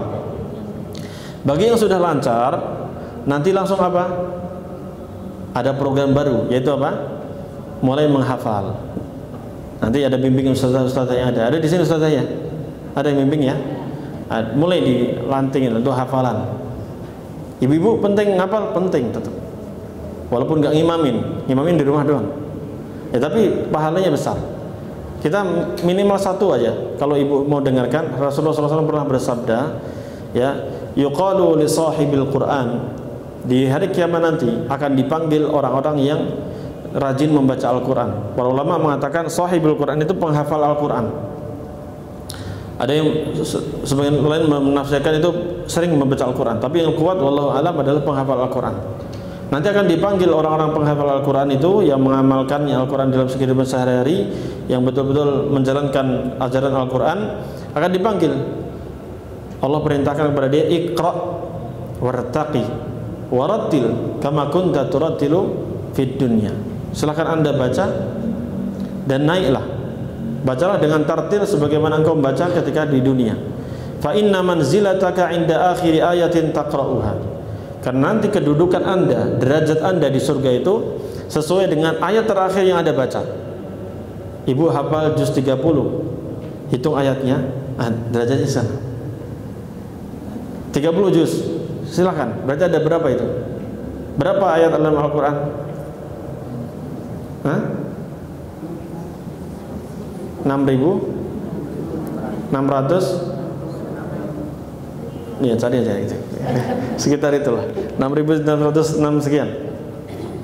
Ya karena ada khilaf, ada beberapa ayat yang para ulama khilaf apakah ini 1 ayat atau 2 ayat. Perbedaannya ada di situ.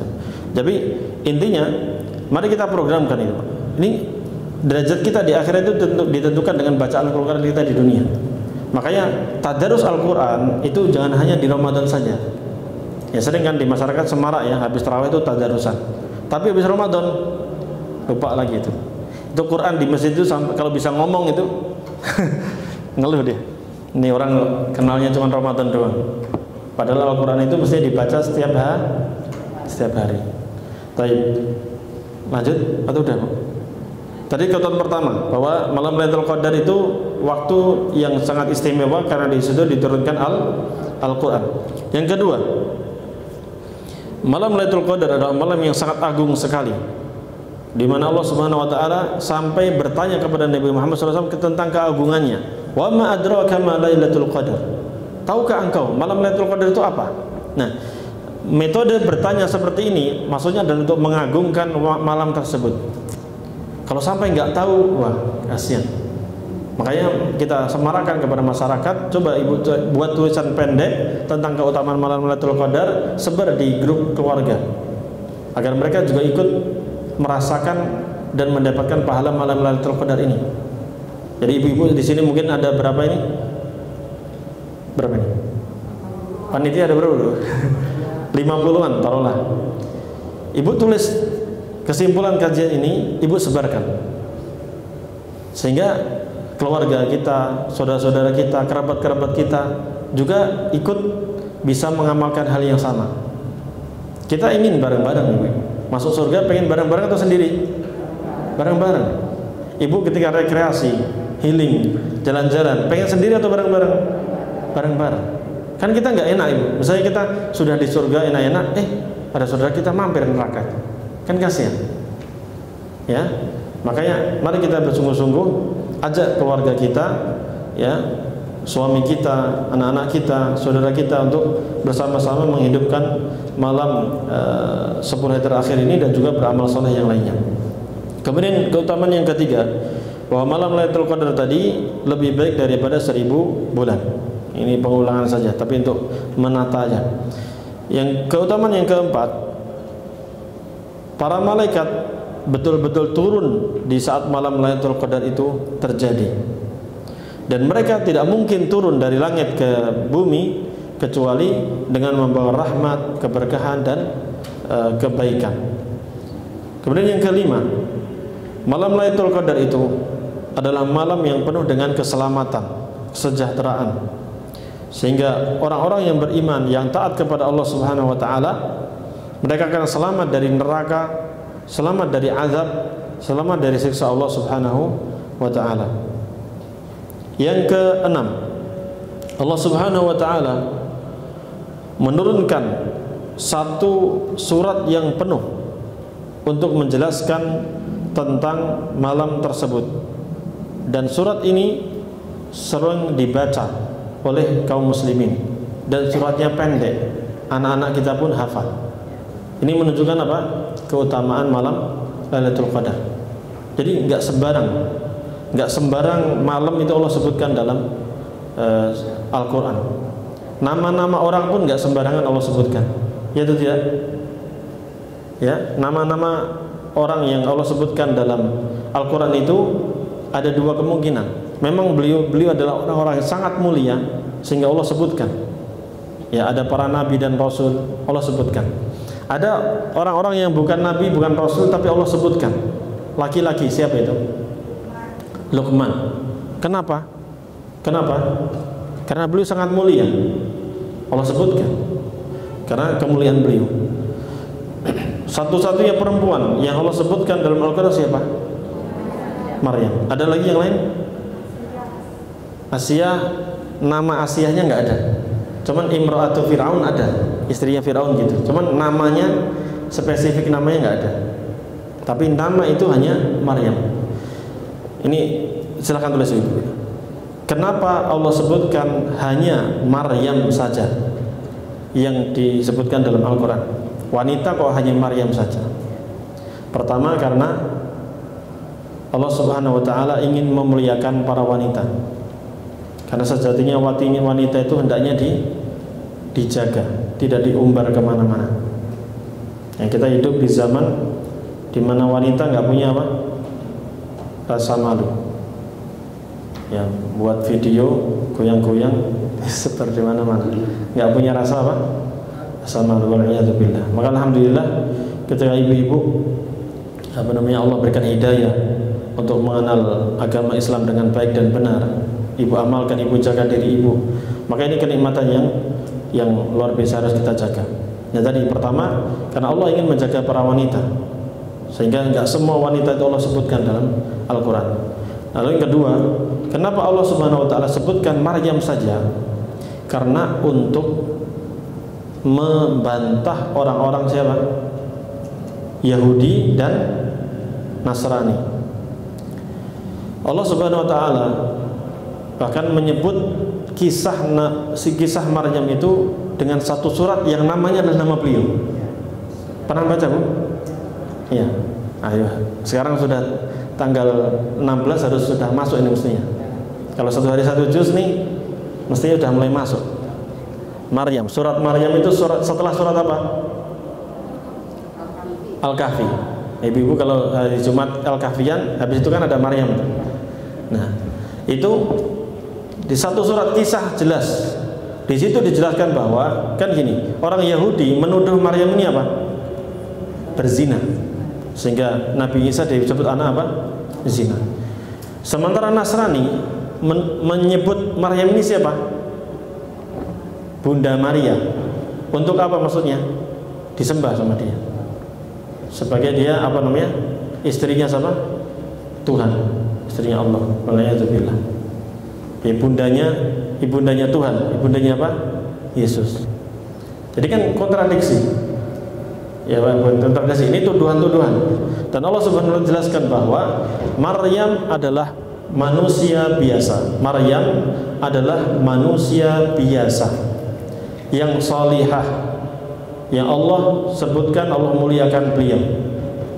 Dan beliau bisa lahir, bukan, beliau bisa melahirkan Nabi Isa itu dengan apa? Mukjizat dari Allah, kekuasaan Allah Subhanahu wa taala. Sebagaimana Allah bisa menciptakan Nabi Adam dengan ayah ibu atau enggak? Ya. Allah bisa menciptakan Nabi Adam dari tanpa ayah, tanpa ibu. Allah juga bisa menciptakan Hawa, Siti Hawa dari apa? Seorang laki-laki saja, yaitu Adam. Maka Allah juga mampu untuk menciptakan Nabi Isa dari seorang wanita saja. Makanya Allah berfirman, "Walinaj'alahu ayatan lin-nasi wa rahmatan minna." Kami takdirkan Maryam itu punya anak tanpa ada suami sedikit pun, ya, nggak ada suami, nggak ada yang bisa, nggak ada yang nyentuh dia. Untuk apa? Untuk menjadi pelajaran bagi manusia bahwa Allah itu maha kuasa. Innallaha ala kulli syai'in qadir. Allah mampu melakukan sesuatu itu. Ya. Jadi bantahan bahwa Maryam itu bukan pezina, bukan. Maryam bukan pezina, tapi Maryam adalah wanita salihah yang menjaga diri. Makanya ketika malaikat Jibril mendatangi Maryam dalam bentuk laki-laki, maka Maryam mengatakan apa? Di surat Maryam itu Allah sebutkan apa? Inni a'udzu birrahmani minka in kunta taqiyyan. Siapa kamu ini? Kalau laki-laki mendatangi saya. Sesungguhnya aku berlindung kepada Allah yang Maha Pengasih dari kamu. Kalau betul-betul engkau bertakwa, jauhi saya. Jangan ganggu saya. Ya, maka malaikat Jibril mengatakan innama ana rasulu rabbik. Sesungguhnya saya adalah utusan dari Allah Subhanahu wa taala, dari Tuhanmu. Saya ingin mengabarkan kepada engkau bahwa engkau akan punya apa? Anak. Li ahabbalaki ghulaman zakiyya. Lalu Maryam kaget, dah punya anak. Qalat anna yakunu li ghulam wa lam yamsasni bashar wa lam aku baghiyya. Ya, dengan jelas dan tegas Maryam mengatakan bahwa bagaimana mungkin saya punya anak? Gak mungkin, karena gak pernah ada laki-laki pun yang menyentuhku. Nyentuh ada gak ada? Walam aku baghiyya, dan saya juga bukan wanita yang berzina, tidak. Saya menjaga diri. Maka Allah, malaikat Jibril mengatakan, qala kadzaliki qala rabbuk huwa 'alayya hayyin. Ya, seperti itulah yang Allah Subhanahu wa taala tetapkan kepadamu, yang Allah Subhanahu wa taala firmankan kepadamu, sampaikan kepadamu bahwa itu mudah bagi Allah. Ya, mudah sekali bagi Allah. Nabi Zakaria dan istrinya sudah bertahun-tahun nggak punya anak, bisa Allah ciptakan zaman Nabi Yahya saat itu di usia sudah tua, istrinya mandul, sudah tua, sudah berubah Nabi Zakaria, tapi bisa. Maka sebagaimana itu mudah bagi Allah, maka mudah pula untuk menciptakan Nabi Isa dari seorang wanita saja. Dan Allah berfirman apa? Innama kana qauluna idza aradna an apa? Innama qauluna idza aradna syai'an an naqula lahu kun fayakun. Kalau kami menginginkan sesuatu, kami cukup mengatakan apa? Jadilah, maka jadi sudah. Jadi membantah orang-orang Nasrani dan membantah orang-orang Yahudi. Baik. Demikian ibu-ibu yang dirahmati Allah Subhanahu wa taala, berkaitan dengan malam Lailatul Qadar ini. Insyaallah sebentar lagi, yang penting kita perbanyak aja amal-amal saleh yang ibu-ibu bisa, ya. Semoga Allah Subhanahu wa taala mudahkan kita untuk meraih bersama-sama tentang malam Lailatul Qadar. Dan tadi sekali lagi bahwa meraih malam Lailatul Qadar itu sebenarnya mudah sekali. Cukup banyak beribadah, menghidupkan malam itu. Ya, terus gimana Ustaz? Kalau malam hidup berarti pagi ngantuk. Ya silakan tidur di siang hari. Ya, siang hari tidur nggak apa-apa. fokus di malam hari, silakan. Ya. Dan ini berarti butuh apa? Butuh kesehatan. Ibu-ibu harus jaga kesehatan juga. Makanya buka puasanya, sahurnya kalau bisa yang bergizi. Ya, bergizi. Baik, barangkali demikian ibu-ibu yang dirahmati Allah Subhanahu wa taala. Mungkin ada apa? Pertanyaan atau gimana? Silakan.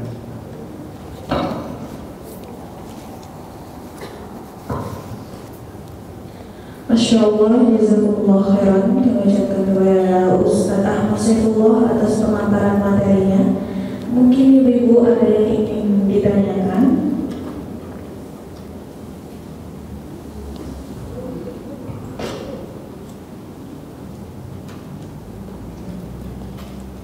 Masya Allah, sepertinya sudah hatam, nggak ada. Berarti tinggal diamalkan aja, Bu.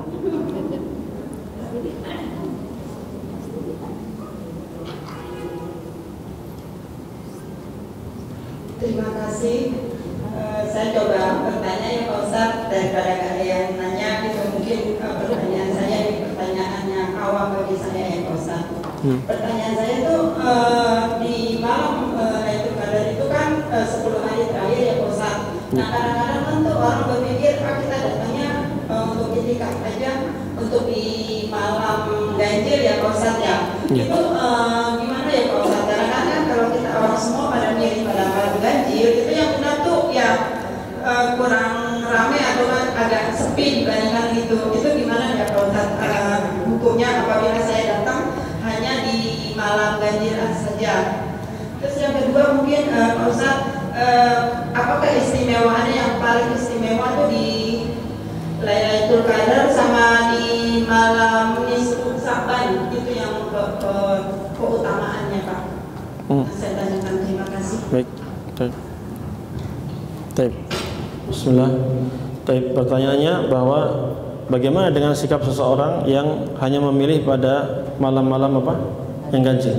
Ya, memang itu hanya berdasarkan beberapa riwayat yang menyatakan bahwa malam yang paling diharapkan ada yang malam Lailatul Qadar itu adalah malam-malam yang ganjil. Karena ada riwayat sebagian Rasulullah SAW bersabda, iltamisuhu fil witri minal asril awakhir min Ramadan. Cari di malam-malam yang ganjil di 10 hari terakhir di bulan Ramadan. Tapi juga itu tidak menutup kemungkinan terjadi di genap-genapnya juga. Makanya kalau kita lihat dan kumpulkan riwayat-riwayat yang ada, itu ada sebagian riwayat yang mengatakan malam 27, ya, ada yang malam 21. Karena gini, pernah kejadian di zaman Nabi sallallahu alaihi wasallam. Waktu itu malam ganjil kalau nggak salah 21, di pagi harinya itu basah. Jadi gerimis sedikit kemudian basah, dan itu katanya adalah malam Lailatul Qadar, itu malam 21. Ada sebagian riwayat 23, 25, ada 27. Hanya saja memang bisa juga kemungkinan terjadi di malam genap. Kenapa tadi? Karena hadis yang tadi kita sampaikan bahwa Rasulullah SAW pernah keluar ingin memberitahu tentang malam Lailatul Qadar. Kemudian lupa karena ada yang bertengkar. Gara-gara bertengkar, dosa maksiat bertengkar ini membuat Rasulullah SAW lupa tentang malamnya itu pasnya kapan, sehingga Rasulullah SAW memerintahkan apa? Iltamisuha fil asril awakhir min Ramadan. Silakan cari di 10 malam terakhir di bulan Ramadan. Karena nggak tahu lagi sudah. Ya. Dan itu hikmahnya tadi, biar kita betul-betul memaksimalkan 10 hari terakhir ini. Jangan sampai ada yang kosong, kita nggak beribadah. Jadi sikap sebagian orang yang hanya memilih di malam ganjil ini sikap yang kurang tepat. Kalau kita melihat bagaimana prakteknya Rasulullah SAW, beliau bagaimana? Apakah beliau hanya iktikaf di malam ganjil atau bagaimana Bu tadi? Beliau 10 hari terakhir full, mau yang ganjil mau yang genap. Ya, jangan sampai kita karena hanya berarti ganjil saja, akhirnya di malam genapnya santai-santai di rumah, nggak ibadah, nggak ini, rugi Pak. Ya rugi sekali. Ya minimal kita gini aja, kita berpedoman gini aja. Kita nggak tahu umur kita. Bisa jadi Ramadan ini Ramadan terakhir bagi kita, dan kesempatan hanya tinggal beberapa hari saja. Maka maksimalkan saja 10 hari ini, maksimalkan semuanya untuk ibadah. Jadi nggak usah pedulikan apakah harus ganjil ataupun genap. Sudah. Rasulullah SAW sendiri dalam sabda beliau dan perbuatan beliau memaksimalkan 10 hari terakhir semuanya, dan tidak ada pengkhususan, dan tidak ada riwayat dari para sahabat mereka 27 penuh masjidnya, enggak.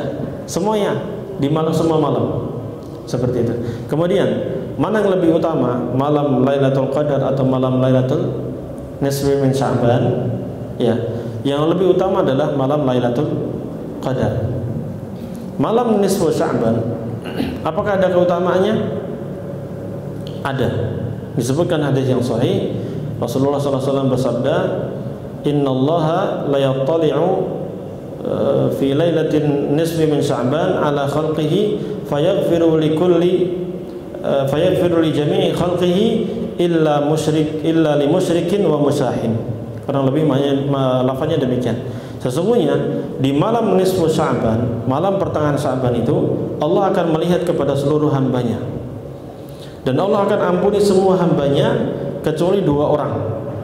Yang satu adalah orang yang berbuat kesyirikan, ya, kecuali 2 orang, yaitu yang pertama orang yang melakukan kesyirikan, yang kedua orang yang memiliki permusuhan dengan saudaranya.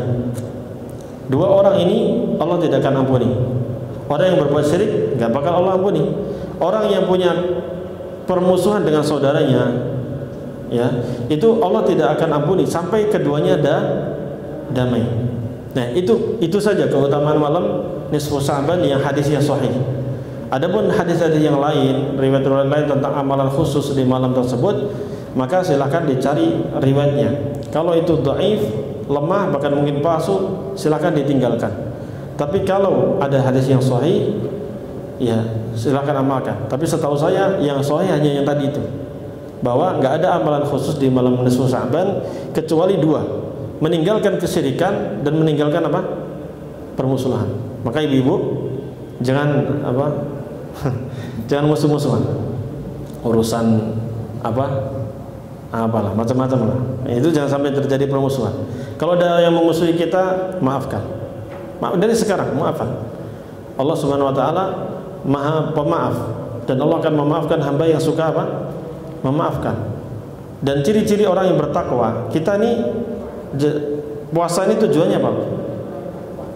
Hah? Tujuan puasa?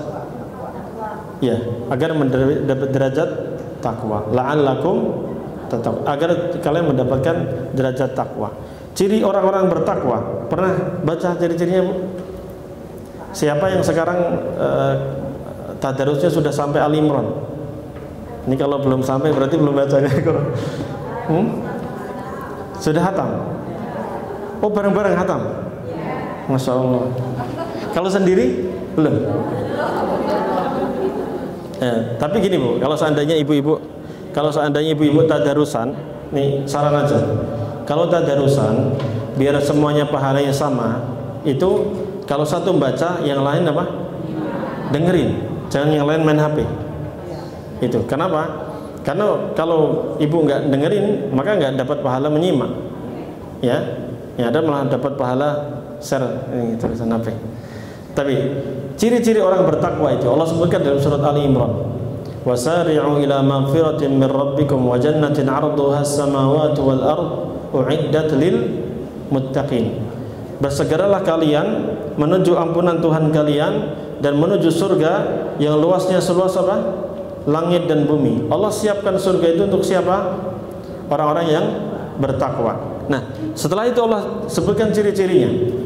Ya, alladzina yunfiquna fis sarra, yaitu mereka yang rajin berinfak, ya, menyedekahkan hartanya baik dalam keadaan senang, mudah ataupun dalam keadaan susah. Lagi susah ekonomi tetap sedekah. Wal kadhiminal ghaidh, dan dia menahan emosi.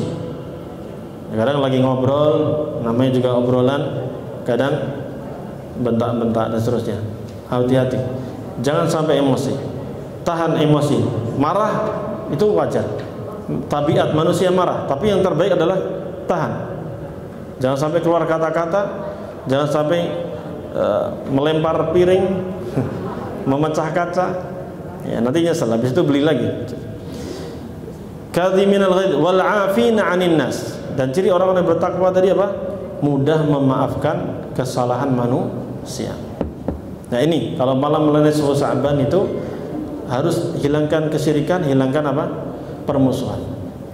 Tapi mana yang lebih baik, Lailatul Qadar atau Lailatul Nisfi min Sya'ban? Yang lebih baik adalah malam Lailatul Qadar. Demikian. Ada lagi? Satu lagi, Ustaz. Boleh, Bu. Assalamualaikum warahmatullahi wabarakatuh.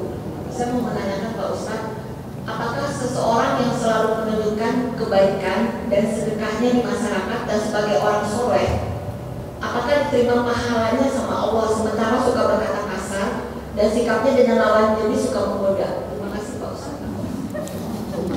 Ini curhat tuh. Ini berat pertanyaan. Baik. Ini berarti kembali kepada hukum bagaimana sedekah. Sedekah boleh atau tidak diterang-terangkan atau sembunyi-sembunyi. Allah Subhanahu wa taala berfirman, "In tubdus shadaqati fa ni'mahi wa in tukhfuha wa tu'tuha al-fuqara fa huwa khairul lakum." Kalau kalian ingin sedekah dengan terang-terangan, maka itu baik, amal yang baik. Tapi kalau kalian ingin menyembunyikan sedekah Anda, nggak ada yang tahu, bahkan tangan kiri Anda nggak ada yang tahu, lalu Anda berikan kepada orang-orang fakir, maka apa? Maka itu yang terbaik. Itu yang terbaik. Itu lebih baik daripada yang pertama. Jadi bahkan di surat gini juga. Sebenarnya kalau ibu mau membahas tentang sedekah ini panjang. Itu ada di surat Al-Baqarah. Ibu buka Al-Baqarah itu di juz 2. Enggak juz 3. Itu mulai dari ayat ke-20. Bukan 20, 261. Nanti buka di rumah deh. Mulai dari ayat 261 sampai masalah utang. Itu ada sedekah di sana. Cuman lebih tepatnya nanti sampai mana? Sampai ayat 288. Nah, itu berkaitan dengan sedekah. Walaupun nanti di masalah utang pun ada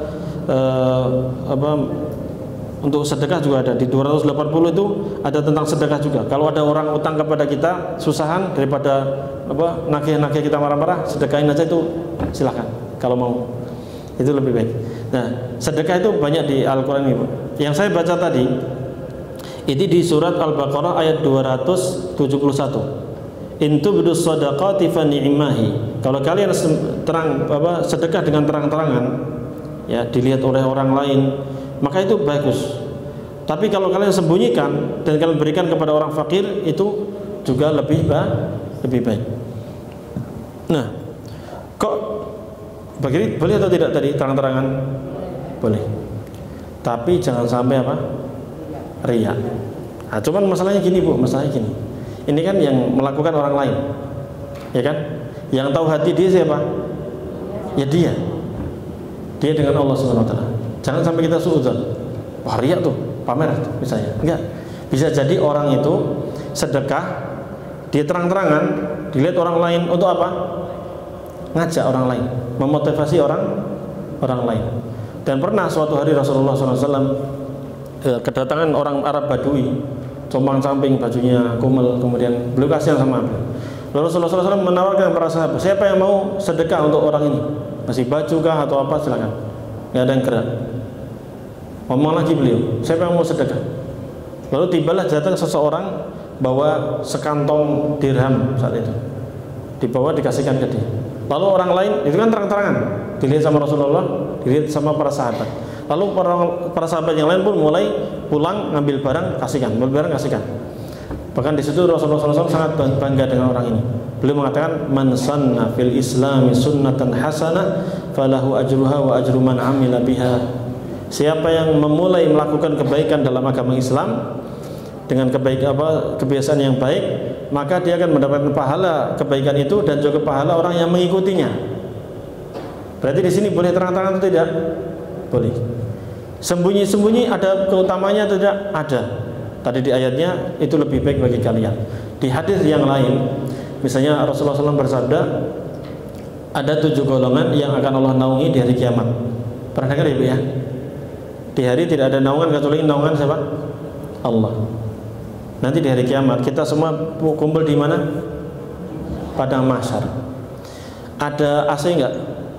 Enggak ada. Ada atap? Enggak ada. Atas kita hanya apa? Matahari, dan itu terik panas sekali. Nah, di saat itu semua orang tenggelam dengan apa? Keringatnya, kecuali orang-orang beriman dan beramal saleh. Di antaranya adalah 7 golongan yang Allah akan naungi dia di hari kiamat, yang tidak ada naungan kecuali naungan Allah, sehingga dia tidak terkena terik matahari. Dia sudah bisa santai, ya, nggak terkena terik matahari. Di antaranya adalah orang yang bersedekah, berinfak, ya, la ta'lamu shimaluhu ma tunfiqu yaminuhu. Dia sembunyi-sembunyi ketika sedekah, sehingga tangan kiri aja nggak tahu apa yang sedekahkan sama tangan kanan. Nah itu, jadi sembunyi-sembunyi ada faedahnya. Tapi seandainya orang betul-betul dia riak, itu urusan dia dengan Allah ya. Cuma seandainya betul-betul dia riak, ya, mengharapkan pujian manusia, apakah dia dapat pahala? Tidak dapat pahala. Tidak dapat pahala. Ini, atau orang misalnya sedekah tapi dia mencaci maki, mulutnya nggak bisa dijaga. Dia sedekah, Mas, sini Mas, saya kasih sedekah ya. Pokoknya saya kasih sedekah, ya, antum kan miskin kan, orang nggak bener kan ngomong kayak gitu. Dia apa namanya? Ini disakiti hatinya. Atau dia sudah sedekah, besoknya dia ungkit-ungkit.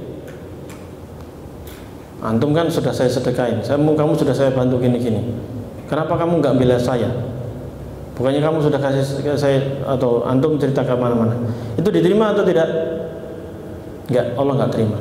Allah berfirman di surat yang Al-Baqarah tadi, surat Al-Baqarah ayat 264. Allah berfirman, ya ayyuhalladzina amanu la tubtilu sadaqatikum bil manni wal adha. Ini Bu, wahai orang-orang yang beriman, jangan kalian batalkan sedekah kalian. Maksudnya batalkan apa?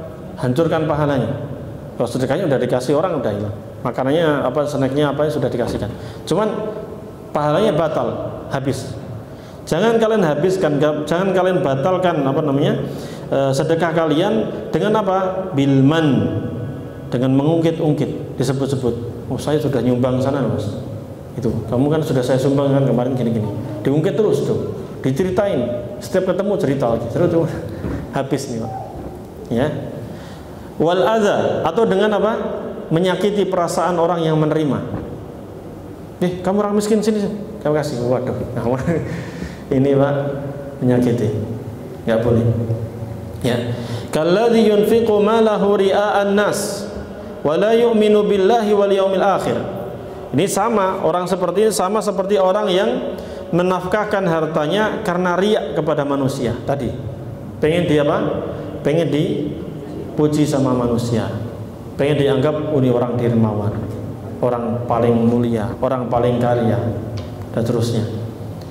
Ya sudah, famathaluhu kamathali safwanin alaihi turab. Maka permisalannya itu seperti batu yang keras, di atasnya ada apa?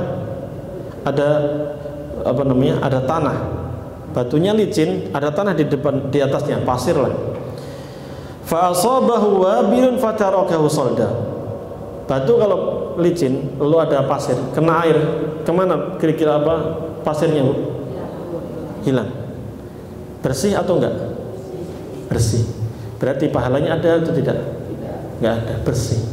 Hilang. Yang dia dapatkan apa? Titel tadi, fulan dermawan. Ya kalau dermawan betulan. Kalau ternyata dia caci maki juga, orang kan akhirnya benci. Ya, akhirnya dia rugi sendiri. Dunia dia dicela sama manusia, di akhirat dia tidak mendapatkan apa-apa. Waliyadzubillah. Nah, masalah niat itu memang hanya dia dengan Allah yang tahu. Jadi kita sebagai yang lihat, ya tidak perlu kita menuduh dia riak dan seterusnya. Tapi cukup kita perbaiki diri kita sendiri aja. Tapi kalau ada tanda-tanda dia seperti mau pamer, nasihati aja dengan baik, datangi dengan baik, nasihati, Bu mohon maaf kalau sedekah ya cukup lah, kalau bisa disembunyikan itu lebih baik, kalau bisa jangan diungkit-ungkit lagi Bu, karena ini ada ayatnya nih, dibatalkan terusnya. Dan sebenarnya ada hadis yang sangat mengerikan ya, itu berlaku semuanya, mau baca Quran, mau mengajarkan ilmu, mau berjihad, mau berinfak, itu kalau niatnya tidak ikhlas, maka dia yang pertama kali menjadi bahan bakar api neraka. Jadi yang mengerikan. Ya, kalau ibu-ibu membaca tentang pembahasan tentang keikhlasan, pasti hadis ini dibawakan. Jadi ada 3 golongan yang nanti di hari kiamat itu Allah panggil pertama kali. Allah panggil orang yang rajin sedekah, Allah panggil orang yang rajin belajar Quran atau baca Quran atau mengajarkan Al-Quran, Allah panggil orang yang berjihad. Ditanya satu-satu, kamu pernah jihad? Untuk apa engkau jihad? Dia mengatakan, saya berjihad karena engkau ya Allah. Menegakkan, enggak, kamu bohong. Kamu jihad agar kamu bisa dikatakan sebagai pahlawan, pemberani, ya kan? Iya. Ternyata demikian niatnya di dunia, sehingga itu sudah diucapkan, maka dia ditarik kepada mana? Neraka jahanam dan dibuang. Demikian pula orang yang ahli Quran, baca Al-Quran, mengajarkan ilmu, tapi hatinya tidak ikhlas, riya, ingin didengar oleh orang, maka akan dipanggil sama Allah, kamu baca Al-Quran, apa yang kau niatkan? Saya membaca Al-Quran karena engkau ya Allah, saya belajar ilmu agama, saya ajarkan hanya untuk engkau ya Allah. Tapi Allah mengatakan, kadzabta, kamu bohong. Dulu ketika di dunia kamu niatnya salah, kamu niatnya agar dipuji oleh manusia, agar orang-orang mengenal engkau sebagai orang yang ahli Quran, sebagai orang yang berilmu dan lain sebagainya. Dan itu sudah dikatakan. Maka orang tersebut ditangkap oleh malaikat, dibuang ke neraka. Demikian pula orang yang bersedekah, rajin bersedekah, dipanggil sama Allah Subhanahu wa taala. Kamu dulu sedekah rajin. Semua amal sedekah disedekahi, mau yang zakat, mau infak, mau wakaf, mau semuanya. Sekarang apa niatmu? Apa yang kau inginkan dari amal perbuatanmu itu? Dia mengatakan, saya mencari wajahmu ya Allah, mencari keridhaanmu. Allah lebih tahu. Dan Allah mengatakan, kadzabta, bohong kau. Tapi engkau bersedekah agar dikatakan sebagai orang yang dermawan. Sudah kan? Sudah diucapin kan tuh di dunia? Sudah. Maka dibuang lagi ke neraka. Nah, ini yang ngeri, Pak. Terus bagaimana menyikapinya? Ya sudah, kita berusaha aja untuk ikhlas. Kadang dalam ini panjang nggak apa? Lanjut ya. Kadang dalam amal itu di awal ikhlas, di tengah-tengah mungkin ada orang datang, orang melihat, mulai berubah atau tidak? Iya, gimana Bu? Ibu lagi sholat misalnya, awal ikhlas tuh, sudah ikhlas, tiba-tiba datang tuh mertua atau datang siapa majikan atau datang siapalah yang ibu agukan, lalu ibu tiba-tiba mulai berubah tuh niatnya, waspada, langsung rubah lagi. Kalau hanya sekedar muncul gitu, jangan diteruskan, potong, langsung kembalikan ikhlas kepada Allah Subhanahu wa taala. Insya Allah itu dinilai ikhlas oleh Allah Subhanahu wa taala. Tapi kalau itu ibu lanjutkan riyaknya sampai akhir dan sampai selesai, bahkan masih pengen dipuji sama orang, hati-hati. Hati-hati. Ini berarti sudah tidak ikhlas. Demikian? Cukup Ibu? Cukup? Cukup atau lanjut? Saya sih bebas, saya ngikut aja. Ibu lanjut, ayo. Silakan. Batas sampai jam 11, silakan. Betul.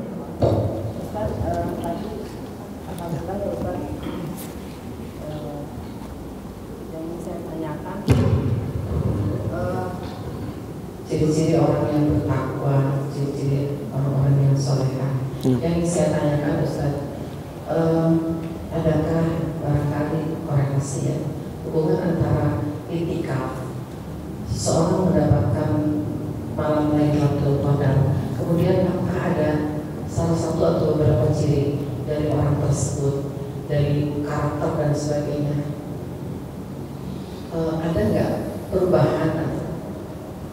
Ada contoh-contohnya nggak jika seseorang itu sudah mendapatkan Lailatul Qadar? Terima kasih. Pertanyaannya, adakah ciri-ciri tertentu perubahan dalam diri seseorang ketika dia mendapatkan malam Lailatul Qadar. Yang jelas waktu secara fisik tidak terlalu kelihatan ya, secara fisik. Misalnya awalnya biasa tiba-tiba tambah cantik, itu nggak mungkin.